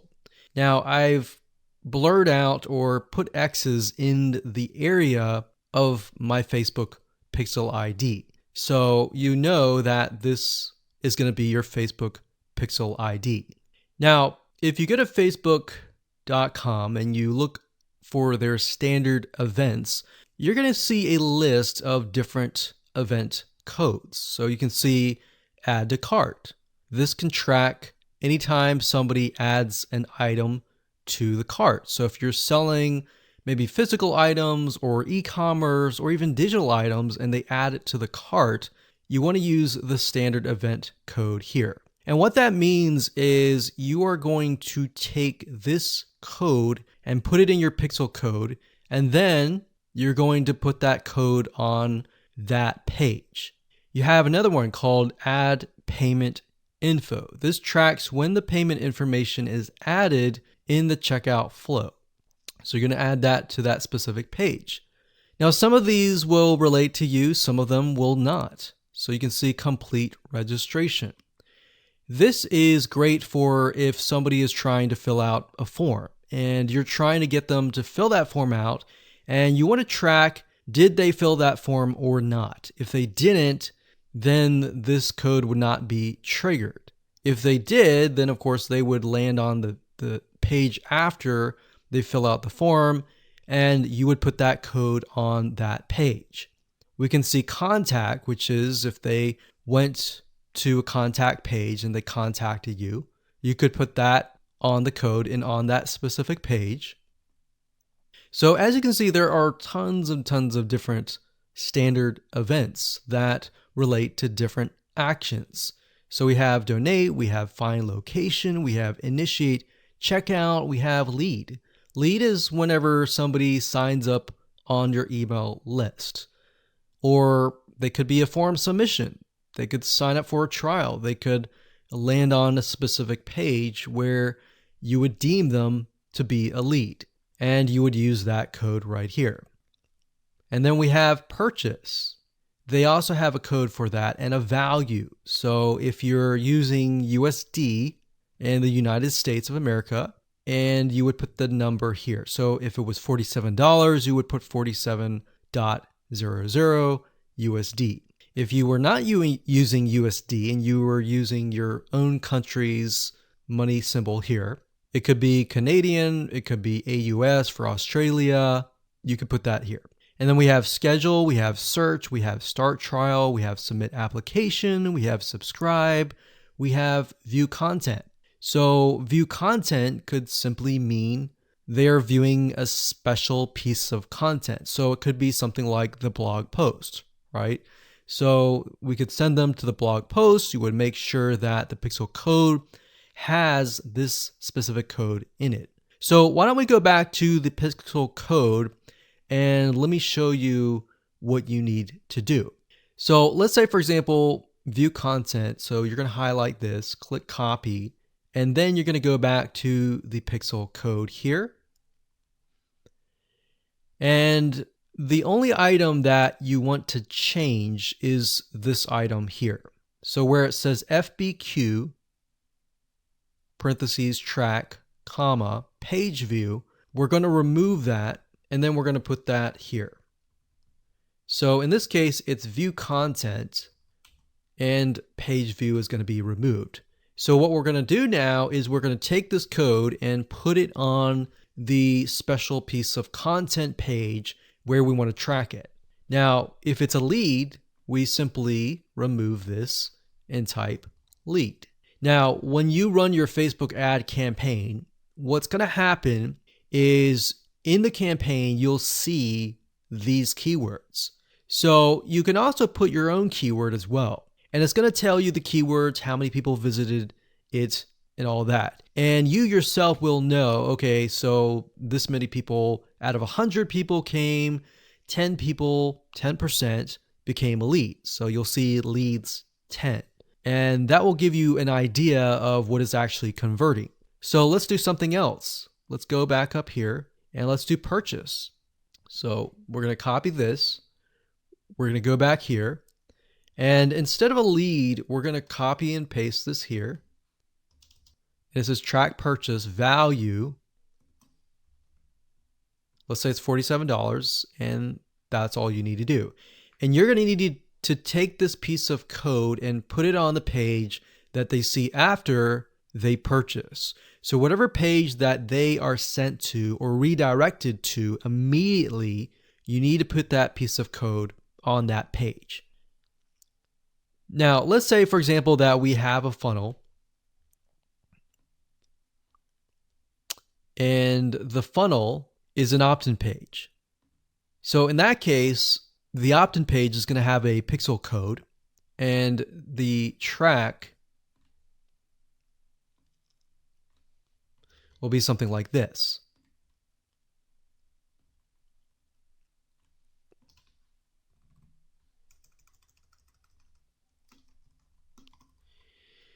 So the opt-in page could be a page view or view content, and then the next page after that, if they subscribe, could be a lead. So throughout your funnel, you have different steps, you have different pages, and on those different pages, you'll have different pixel codes. Now, while that might seem a little bit complex right now, it really isn't. It's a matter of just changing the keyword and putting the code on the right page. And then, of course, using the Facebook Pixel Helper Google Chrome extension to go back to the page, make sure that pixel is on the page, and it'll tell you if the pixel is on the page and specifically what it is. So if it's a lead, it'll show a lead. If it's a purchase, it'll show a purchase. And it really is quite easy once you get the hang of it. So with that said, let's move on to the next video. Hello and welcome back. This is video number 5, and we're going to talk about how to add the pixel code to your website. Now, it's really going to depend on what kind of landing page creator you use, what kind of website platform that you use. So for example, WordPress is going to be a little bit different. I'm going to show you a WordPress plugin that you can use. If you're, say, for example, using a HTML website page builder or ClickFunnels or Lead Pages or OptimizePress or any other type of landing page builder, you need to make sure that the pixel is on every single page of your funnel, because you're going to want to track everything from start to finish. Or you just want to put the pixel code on the pages that you want to track. For example, the pages where they initially visit, the pages where they convert, the pages where they don't convert, and so forth, so that you're able to kind of get a bigger bird's eye view of what is happening, what people are visiting, what people are not, and all that. So if you click on the install pixel code in Facebook Manager, then you'll see this page. Now, like I said, it can change, but basically what you need to do is it says locate the header code for your website. So what you're going to look for is the head tags, and you're going to put the pixel code within these tags. So like I said, it's going to differ based upon what kind of platform you use. But the majority of times, if you are using something like Lead Pages or ClickFunnels or something similar, then they will typically give you the option to add some sort of code to the head tag. So that's actually very easy to do. Now, when it comes to something like WordPress, you will want to add this code to a plugin. You could do that, or you could add it to the header.php template of your WordPress theme. So I'm going to show you different options that you can take, 2 different options for a WordPress site. But of course, if you're not familiar and this is a little bit overwhelming, you can always get a web developer to do this for you. It's really not hard to do once you understand the concept. So now let's talk about the WordPress plugin that we highly recommend that you use. We actually use this on a lot of our WordPress sites, and it's a free plugin. If you go to wordpress.org/plugins/pixel your site, as you can see here, or you can simply come here, click on plugins, and type that in here. That's fine as well. But this plugin is very useful, and it allows you to add your Facebook pixel to certain pages of your WordPress site.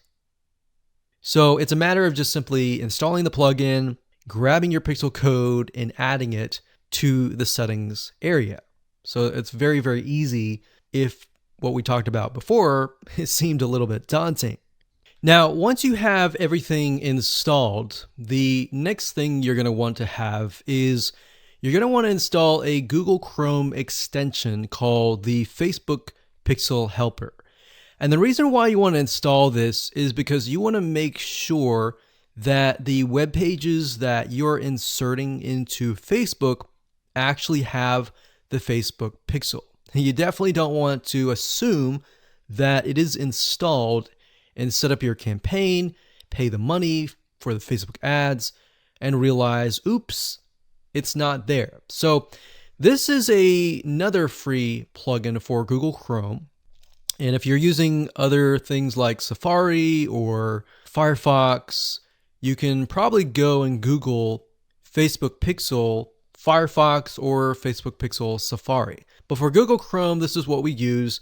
And all you have to do is install it. And as you can see down here, you're going to see this icon. And any web page that you visit in your funnel, if you click that, it should say that the pixel has been found.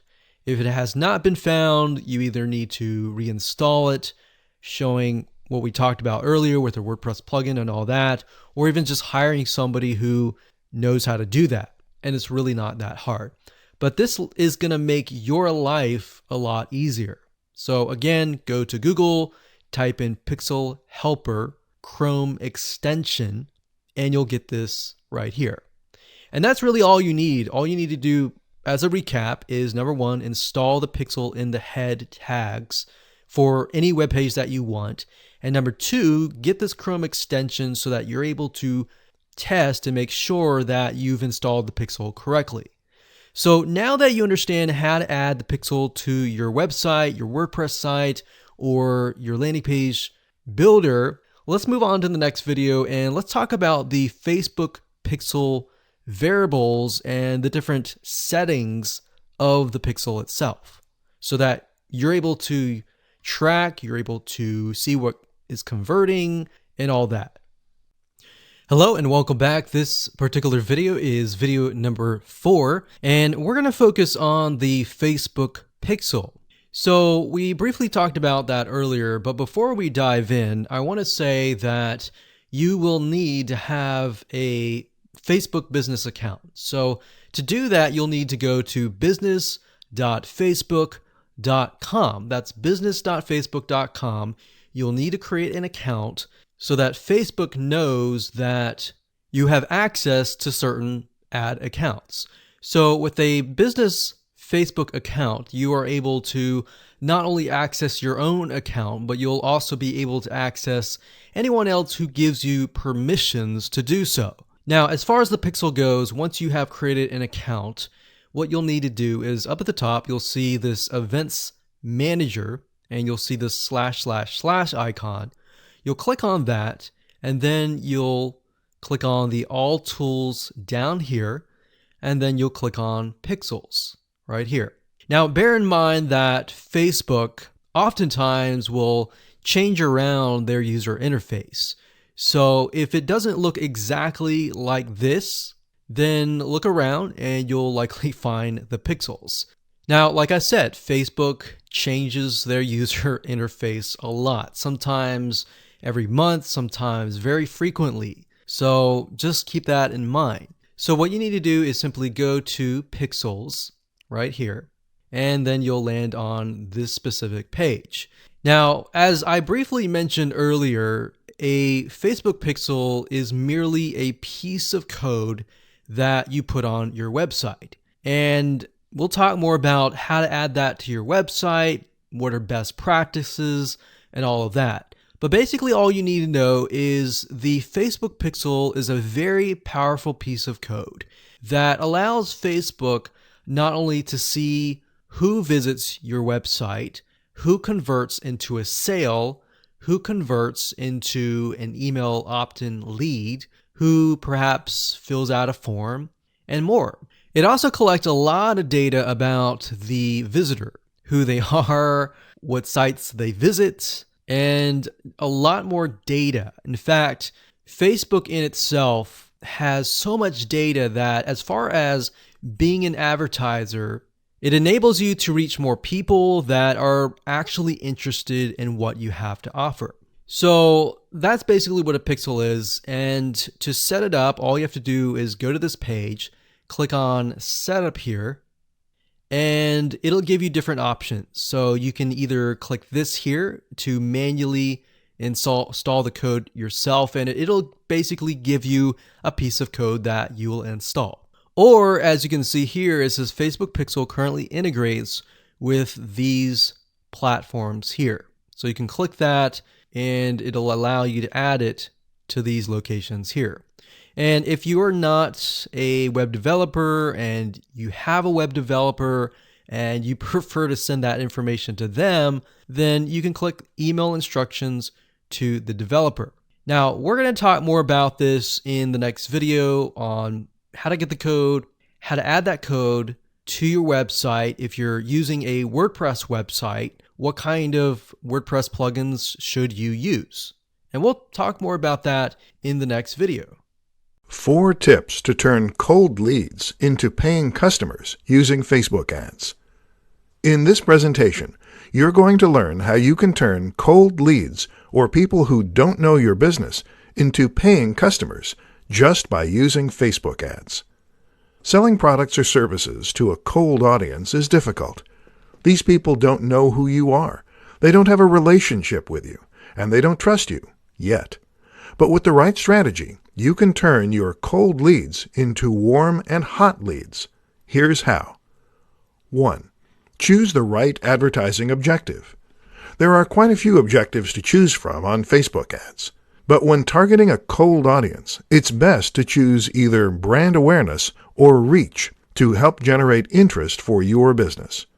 Remember, this is probably the first time they've heard of your business, so you have to take them by the hand and introduce your brand. Getting too aggressive by selling something to them the first time will turn them off your brand. 2. Produce content that shows you're an expert in your field. Promoting information blog posts, case studies, white papers, and other similar valuable content, and positioning your brand as an industry leader will work wonders for your business. People will appreciate the value you're offering for free and would be more willing to open up their wallets for your products and services. 3. Show proof that your product works. Testimonials and how-to videos are popular among cold audiences. If you've got a good product, showing proof that it actually works is good stuff. This is why video ads perform better than standard text ads. In videos, people can see your product in action. If your product is priced competitively, people will be more than happy to buy from you. 4. Let your audience get to know you so they'll trust you. There are plenty of businesses advertising on Facebook right now, but not everyone gets personal with their audience. Sure, they'll put up a nice ad using stock photos and videos, but putting on a behind-the-scenes video or anything that proves you are who you say you are is so much better. Even those who've never heard of your brand before will become curious about you and will read up on your business. Showing them who you and your team are will engage your audience and convince them you're not going to be running away with their money. How Facebook retargeting can help ensure positive ROI for your business. In this tutorial, you're going to learn what Facebook retargeting is and how it can help you ensure a positive return on your investment. You've probably noticed this before. You visit a website for a few seconds, let's call it website 1, read an article or something, and then close the tab on your browser. When you visit a few more websites, you'll notice website 1's ad following you around. Have you experienced this? If yes, then you've been retargeted by website 1. Retargeting is probably the most powerful tool that Facebook gives to its advertisers. To get started, all you have to do is install a piece of code known as the Facebook Pixel on your website. When the pixel is up and running, you can then track the people who have visited your website. In your Facebook Ads Manager, when you set up your ad sets, there is a section that allows you to create a custom audience. You can create a custom audience of your website traffic and then target them with your ads. Since they've been on your website before, they would be familiar with your brand. With this in mind, you need to create more specific ads that will tell them what you want them to do on your website. If you want them to sign up to a mailing list, or sign up for a free trial, or buy your product, say that in your ad. Don't be vague with your call to action. Retargeting a warm or hot audience is not only highly effective, it's also very efficient cost-wise. Unlike cold audiences who've never interacted with your brand before, Warm and hot audiences would be more receptive to your offer. You just need to hook them in with the right kind of offer that will address their pain points. Make your ad as relevant and as personalized as possible, so the person viewing your ad will engage and accept your offer. The more people engage with your ad, the lower your costs. With Facebook retargeting, you not only recapture the attention of the people who visited your site before, but you also get more opportunities to keep your brand fresh in their minds. Remember, there's a lot of competition on the internet, so the more they view your brand as a trustworthy authority, the higher the chances they'll buy your products or use your services. Why you should install the Facebook Pixel on your website now.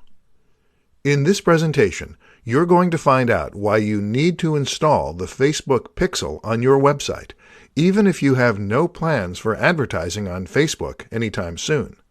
Facebook Pixel is simply a snippet of code that you need to upload to your website's header. You must have admin access to your website so you can add the code yourself, if you know how to do it. Otherwise, get in touch with the right IT person and ask them to add the Pixel for you. Here are 4 benefits of installing the Facebook Pixel on your website. 1. You can track and retarget people who have visited your website. When you have the Pixel installed correctly, you can create a custom audience in your Facebook Ads Manager and target those who visited your website. You can track the people who take different actions on your website, such as those who've signed up to your mailing list but did not make any purchases on your site. Knowing these details will help you segregate your audience into cold, warm, and hot audiences, and thereby increase your chances of getting more sales and leads. 2. You can track and optimize your Facebook ad campaigns. The Facebook Pixel will report the actions that people take on your website as a result of your advertisement. You can use Pixel data to optimize your campaigns and track your return on investment. As a result, you can advertise more efficiently, thus ensuring the best investment for your money. 3. You don't have to pay anything. Installing the Facebook Pixel is free. You can install it on your website and get data about your site visitors. You don't have to buy ads, but if you want to maximize and make the most of what your Pixel data is telling you, it's best to invest a few dollars and promote your business with Facebook ads. 4. You can track standard or custom events. If you want to measure or track certain actions that will further optimize your Facebook ads, you can install the code for standard events. Here are the standard events that you can track with your Facebook Pixel. Search, view content, add to cart, add to wish list, initiate checkout, add payment info, purchase, lead, complete registration. For more control over the type of events you want to track and measure, you can also specify your own custom events. How to get started with Facebook ads on less than $5 a day. If you think you need to set aside hundreds or thousands of dollars to advertise on Facebook, you're mistaken. In this presentation, you're going to learn how to get started with Facebook ads with a $5 a day budget. Even if you have the money to spend on ads, you should still start small. This is to help you minimize the very real risk of losing all your money while you look for the best demographic segment to market to. For example, on the first day, you spend $5 to show your video ad to a cold audience comprised of 30 to 34-year-old females based in Phoenix, Arizona. You could narrow it down further. The next day, you spend your $5 on 25 to 29-year-old females based in the same city. By the end of the second day, you should be able to see which demographic is responding to your ad set. You can do more tests at $5 per day until you find the best and most responsive audience. Alternatively, if you're working off a custom audience from people who have visited your website, then you can try showing them different types of ads for only $5 per day. When you find the winning ad set, that is, the most popular ad that gets you the cheapest cost per action, Then you can create a lookalike audience and then show the same ad to them.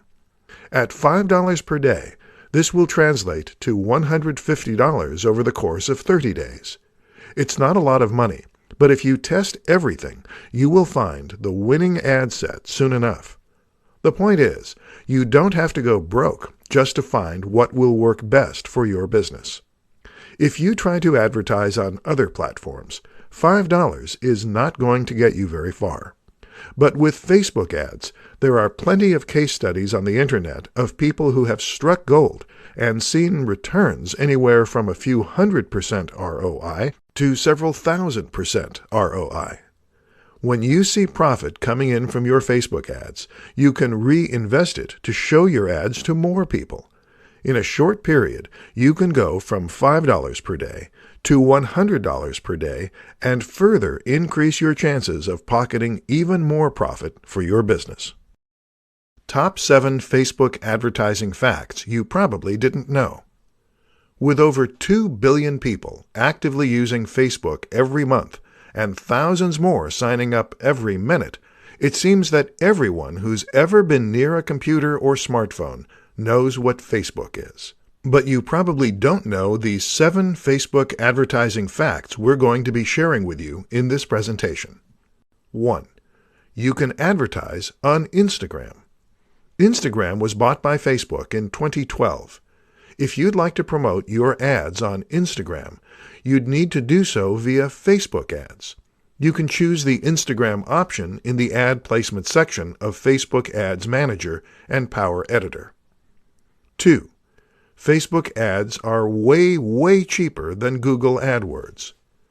Google is king of search engines, but Facebook is king of social media. With the right mix of audience targeting and ad creativity, you can get clicks and leads for a fraction of a penny with Facebook ads. 3. You can easily create a custom audience. If you have an email list or enough data on your Facebook pixel, which you need to install on your website, then you can create a custom audience and target these people with your ads. 4. You can even create a lookalike audience. If you've got a winning audience, that is, an audience with high conversion rates, then you may want to reach more of the same people. You can do this by creating a lookalike audience. Facebook will look for people who match your winning audience. 5. Organic reach is declining. As people add more friends, like more pages, and join more groups, their Facebook newsfeed is bombarded with new posts and updates. This translates to a decline in organic reach. Paying for ads is the best way to get your content noticed quickly by your fans and your target audience. 6. You can change your budget anytime. If you want to test how Facebook ads work, you can spend a few dollars just to see how your audience will react. You can split test until you find the best performing ads, and then scale your budget accordingly. 7. There are over 5 million advertisers on Facebook. It might seem like a lot of advertisers, but when you consider there are over 60 million active business pages, then you can see there are plenty of opportunities for your business to make a nice profit too. The 5 Facebook ad formats you should use for your online business.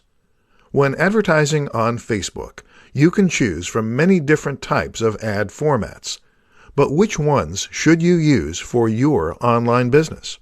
In this presentation, you're going to learn about 5 of the most useful Facebook ad formats you should be using for your online business.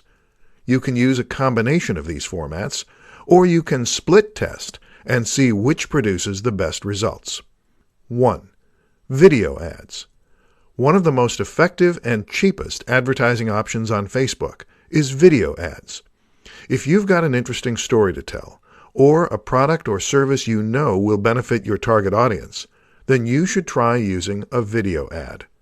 Keep your video short, succinct, and interesting to catch your audience's attention. You can get video views for a fraction of a penny, and you can get an excellent return on your investment for every video view you pay for. 2. Lead ads. If you want to get higher conversions from your audience, try using lead ads. The traditional way of capturing leads is by sending your audience to your website, where they have to fill out a lead form. Thankfully, with Facebook's lead ads, all your audience has to do is to tap on your ad, review the pre-populated form, and hit submit. Lead ads make it so much easier for your prospects to sign up to your list. 3. Image ads. As the old saying goes, a picture paints 1,000 words. An attractive, high-quality, and eye-catching image is what you need if you want people to pay attention to your Facebook ad. The image should accurately represent what you're trying to convey in your ad copy. Try to use original photos, as stock photos, especially those from free stock photo sites, are overused and look really cheesy. 4. Offer ads. People love discounts and promo codes. So if you're running a sale or promotion, then you should try using an offer ad. Make the offer irresistible and let your audience know they're going to miss out on a great deal if they don't act quickly. 5. Collection ads. If you have a product catalog, try using collection ads to reach your target audience and boost your sales. When people click on your ad, it will pop up full screen. So make sure you use high-quality visuals to demonstrate your products and their corresponding benefits. In this presentation, you're going to learn how your local business will benefit from using Facebook ads just by using these 3 strategies. Facebook can be a bit complicated due to the number of advertising objectives and ad formats that you can choose from. Take note, however, that not all ad objectives will work for local businesses. Some objectives work great for online businesses, while some work best with mobile apps. You must have at least an idea of a good strategy, or maybe even a few strategies that will work best for your local business. Check out the 3 strategies below. 1. Make people aware of your business. Depending on the size of your town or city, people may not know about your business, so you need to introduce yourself to them. One of the best ways to do this is by spending a few dollars on Facebook ads. You can choose the brand awareness or reach objectives to educate people about your business and what you can do for them. In your ad, make sure you clearly indicate where your business is located, what the nearest landmarks are, your contact details, and your business hours. Make it easy for people to find and contact you. 2. Sponsor an event. Sponsoring an event will depend on the nature of your business. If you're a restaurant, you may want to introduce a happy hour promo. If you're a bookstore, you may want to organize a book signing session with a well-known author. If you're a dentist, you may want to give away a free 10-minute consultation for 50 people. You can get creative with your event.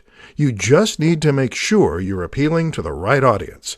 That is, the people who are going to be interested in what you have to offer. 3. Use pictures of actual customers. Most ads on Facebook show stock photos, and you know they're stock photos because you've seen them in a million other ads. Using pictures or videos of your actual local customers will make your business more relatable to your target audience. They'll probably recognize the people on your ad, and it will more than likely pique their curiosity. And when they get curious, they'll find the time to visit your store. In this presentation, I'm going to show you the top 3 reasons why your business needs to advertise on Facebook. There are plenty of places where you can advertise your business: Google AdWords, Facebook ads, Twitter, Snapchat, native ads, and so much more. Each platform has its pros and cons, but Facebook is the place to be for people who are serious about growing their business. So let's dive into the 3 reasons why you need to start using Facebook ads. 1. You can reach more than 2 billion people on Facebook. Facebook is the biggest social media network in the world right now, and it doesn't seem to be slowing down anytime soon. In fact, thousands upon thousands of new users sign up for Facebook every single day. Imagine getting your brand in front of millions or billions of people. 2. You can target just about anyone with your ads. With Facebook ads, you can choose to show your ads to a select group of people. You can target them by country, by region, by city, even by zip code. You can target people based on their age group, their gender, their language, their hobbies and interests, and so much more. You can include and exclude different demographics until you find your ideal audience. You can even create a custom audience based on your existing mailing list, the people who visited your website, courtesy of the Facebook Pixel, the people who've liked your pages, and more. If you want to target other people who have similar characteristics to your custom audience, you can create a lookalike audience. Marketers love this feature, especially once they've found an audience that converts like crazy, as they can essentially reach more of the same group of people. 3. Facebook ads are cheap and affordable.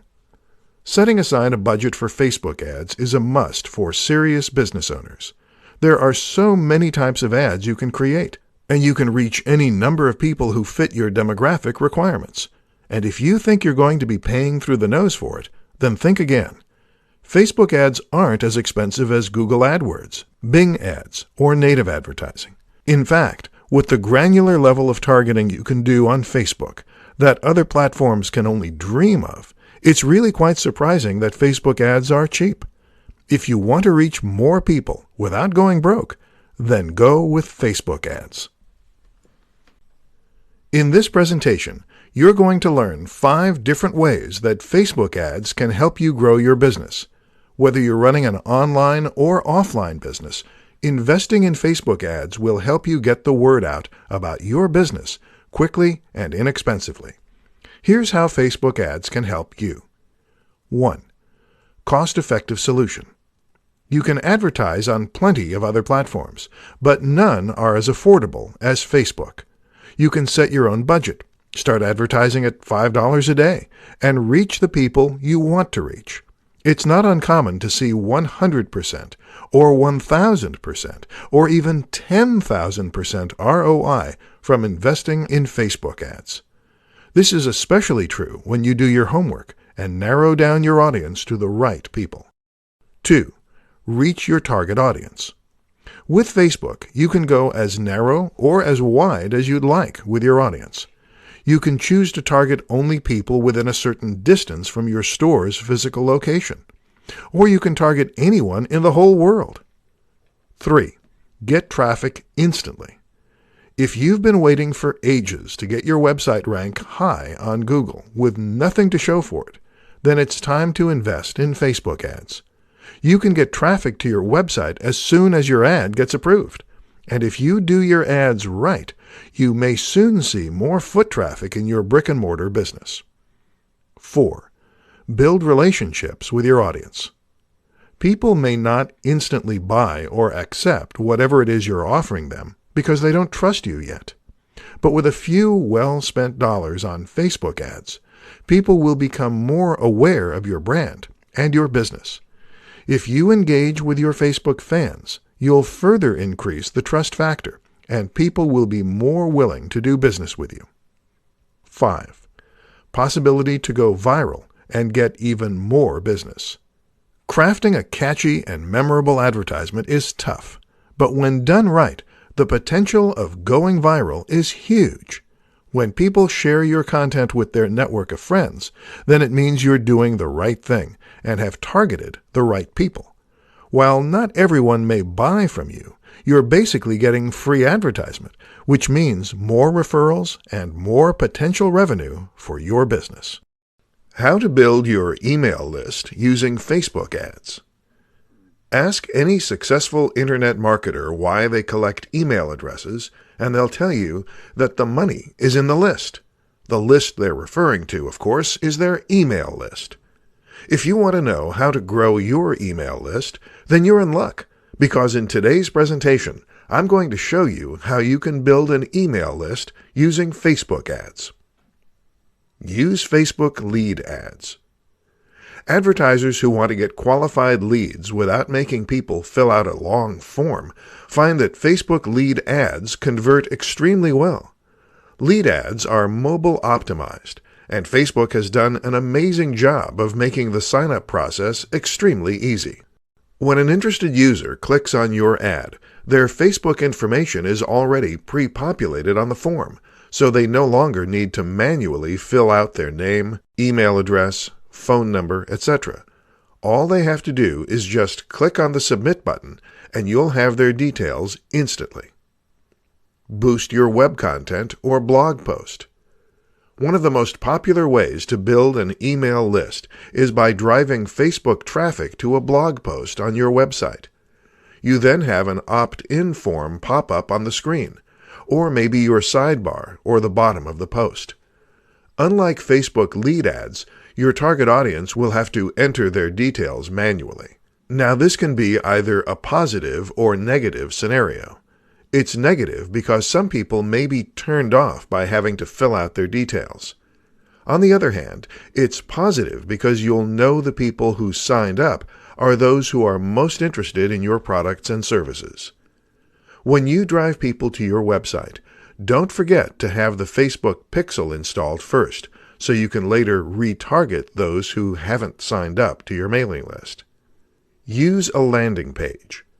When driving Facebook traffic to a landing page, you would need to use an enticing lead magnet, such as a free ebook, a free case study, a 10-minute free consultation, a free trial, etc.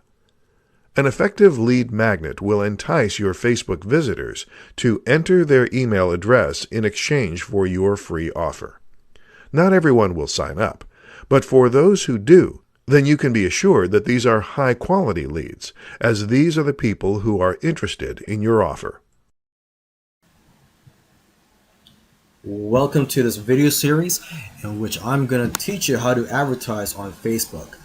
Facebook is probably one of the hottest traffic sources out there right now.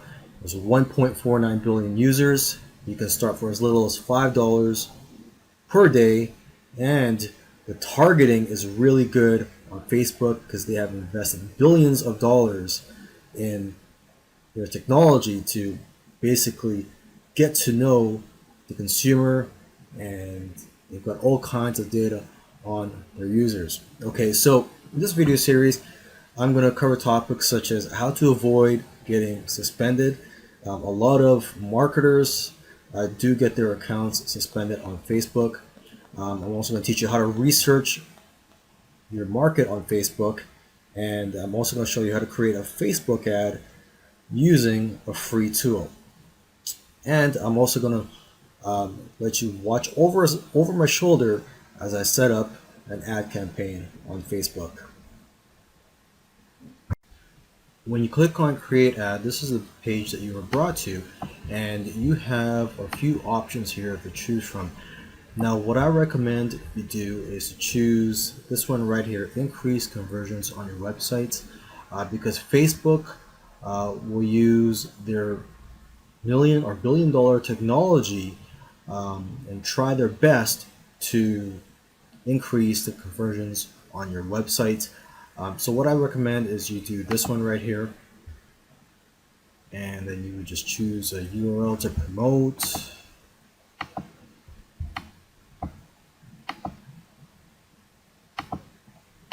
And for here, you could choose a conversion pixel. It's very easy to create, but for this one, let's just go ahead and do this just for this example. Okay, so this is an example, so it's not going to be perfect. I'm just going to quickly go through it so you can see how easy it is to set up an ad here on Facebook. Okay, so who do you want your ads to reach? The age. So if you remember from the audience insights, the age range of the group was between 25, I believe, and 54. Okay, so that's why looking at that data is helpful. You know a little bit more about your audience here, and it's going to be both men and women, because if you remember, it was 50% men and 50% women that were interested in starting a business online. Okay, a language. I'm just going to choose English.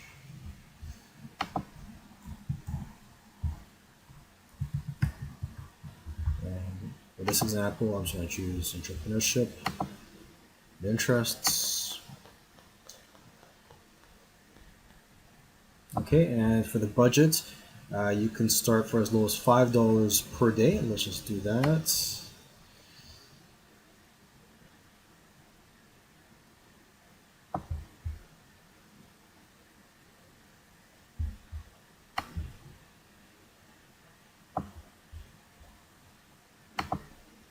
Okay, and we're going to go ahead and upload the banner ad that we created.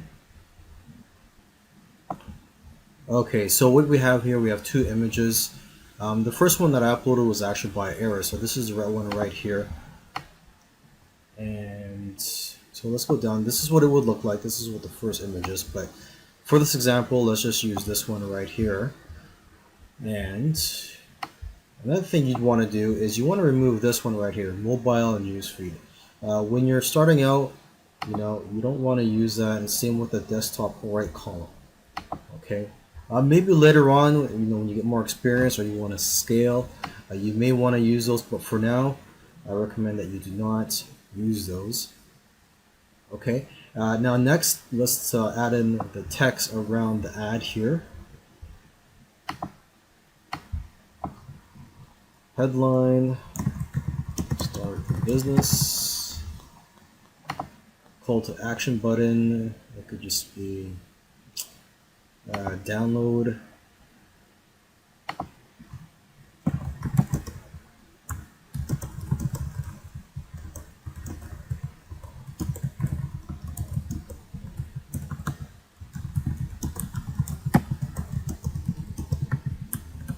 Okay. So as you can see, the text that I put in here comes right before the ad, and right here, start a business, that is the headline. Okay, and once you're done, you would just click here, place order. Alright, so let's go ahead and create our Facebook ad. In this video, I'm going to show you how to create one using a free tool. Okay, now let's go ahead and look for an image that we can use for this example, and just to stay consistent, let's use one for the business niche or people that want to start an online business. So I'm just going to type in business.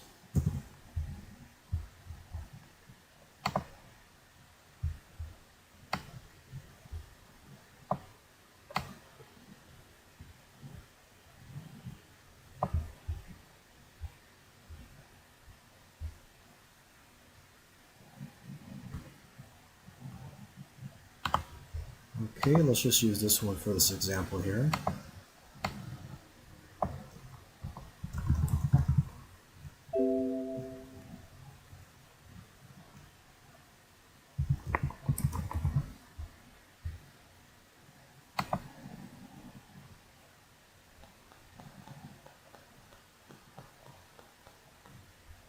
Okay, and now what you want to do is use the free tool, and that free tool is canva.com, and you could get a free account or a paid account with them. And I currently have a free account. I don't use their paid account, so I'm going to go ahead and create an ad here.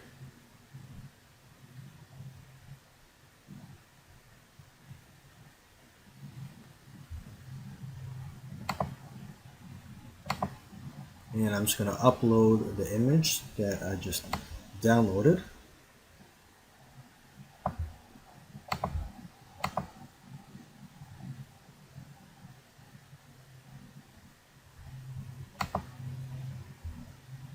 Okay, and make sure that it covers the entire white canvas here.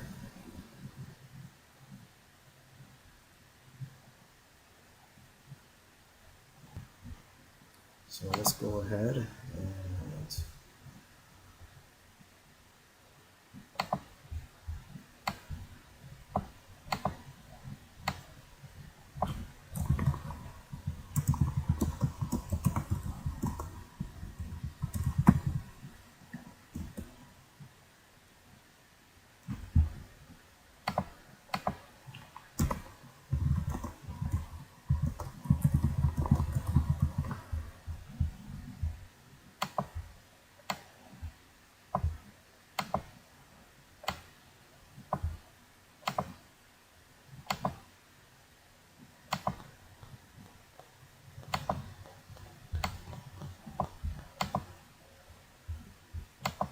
Okay, and when you're done, you just go to download,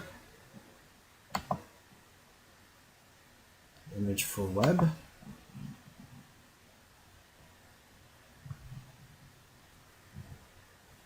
And there you go. Before you start advertising on Facebook, you want to know who you are advertising to. So for that, what you could do is use one of Facebook's amazing tools. What I'm looking at right now, I'm at my ad manager page on Facebook, and you would just go to tools and go to audience insights.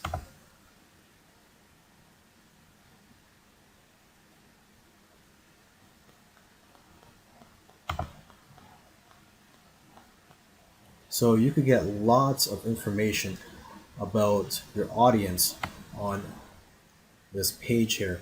And what you would want to do is go to interests and type in your keywords or a public figure in the niche that you are marketing to. So for this example, let's say I am marketing to people who want to make money online, or to people who want to start a business online. So let's just choose just a general keyword here. I'm just going to go to business and industry, and I'm just going to go to this right here. Just choose entrepreneurship.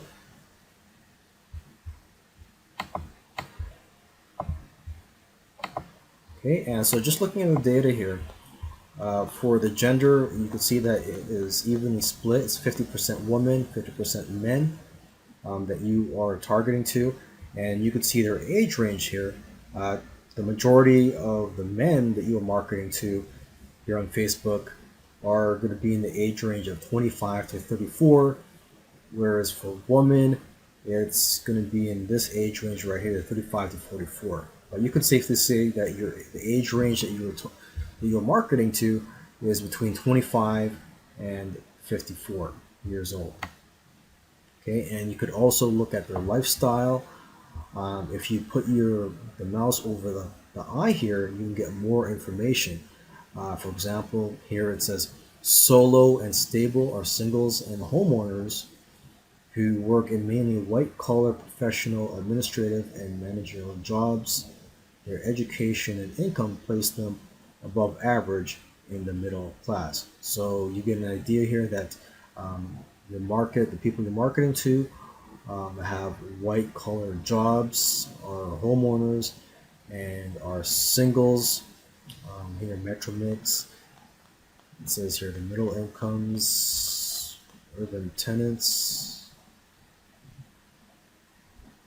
Okay, so you could just keep going down, relationship status, education level.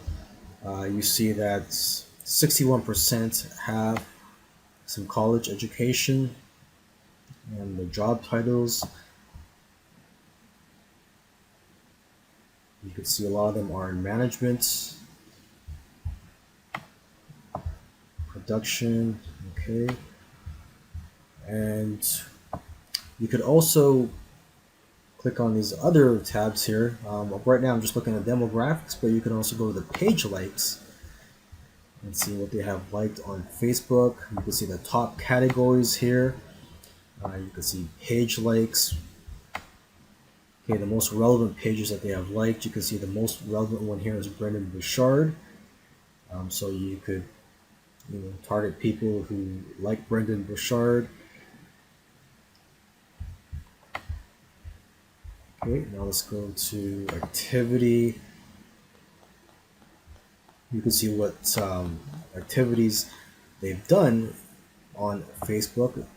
You can see that ads clicked, it says right here, ads clicked 43. Let's just bring up that. It says selected audience, 43 people on Facebook. So compared to other people on Facebook, you can see in the gray shade here. And then you look at your audience, the people who are interested in business, you see that, here in the blue color here, there's a great proportion of them compared to the people, other people on Facebook that click on ads. So you know that these people do like to click on Facebook ads. And you can see that here again, they like posts. They also, a lot more of them add comments compared to people outside of your target market. Okay, and you can see here device users. You see 25% use Android, 55% mobile only, desktop. So you see that a lot of them, actually like to use mobile devices. You can see, fewer of them actually use an actual computer than the majority of people on Facebook. Okay, you can also go to household to get an idea of what their income is. You see the majority of them earn between 50 to 75,000. And again, here you can see the majority of them are homeowners. As for the household size, the number of adults and children who live in a single U.S. home, you can see that the majority of them are singles. There's just one person that lives in the home. And you can also see their spending methods. And you can also go here and see their purchases.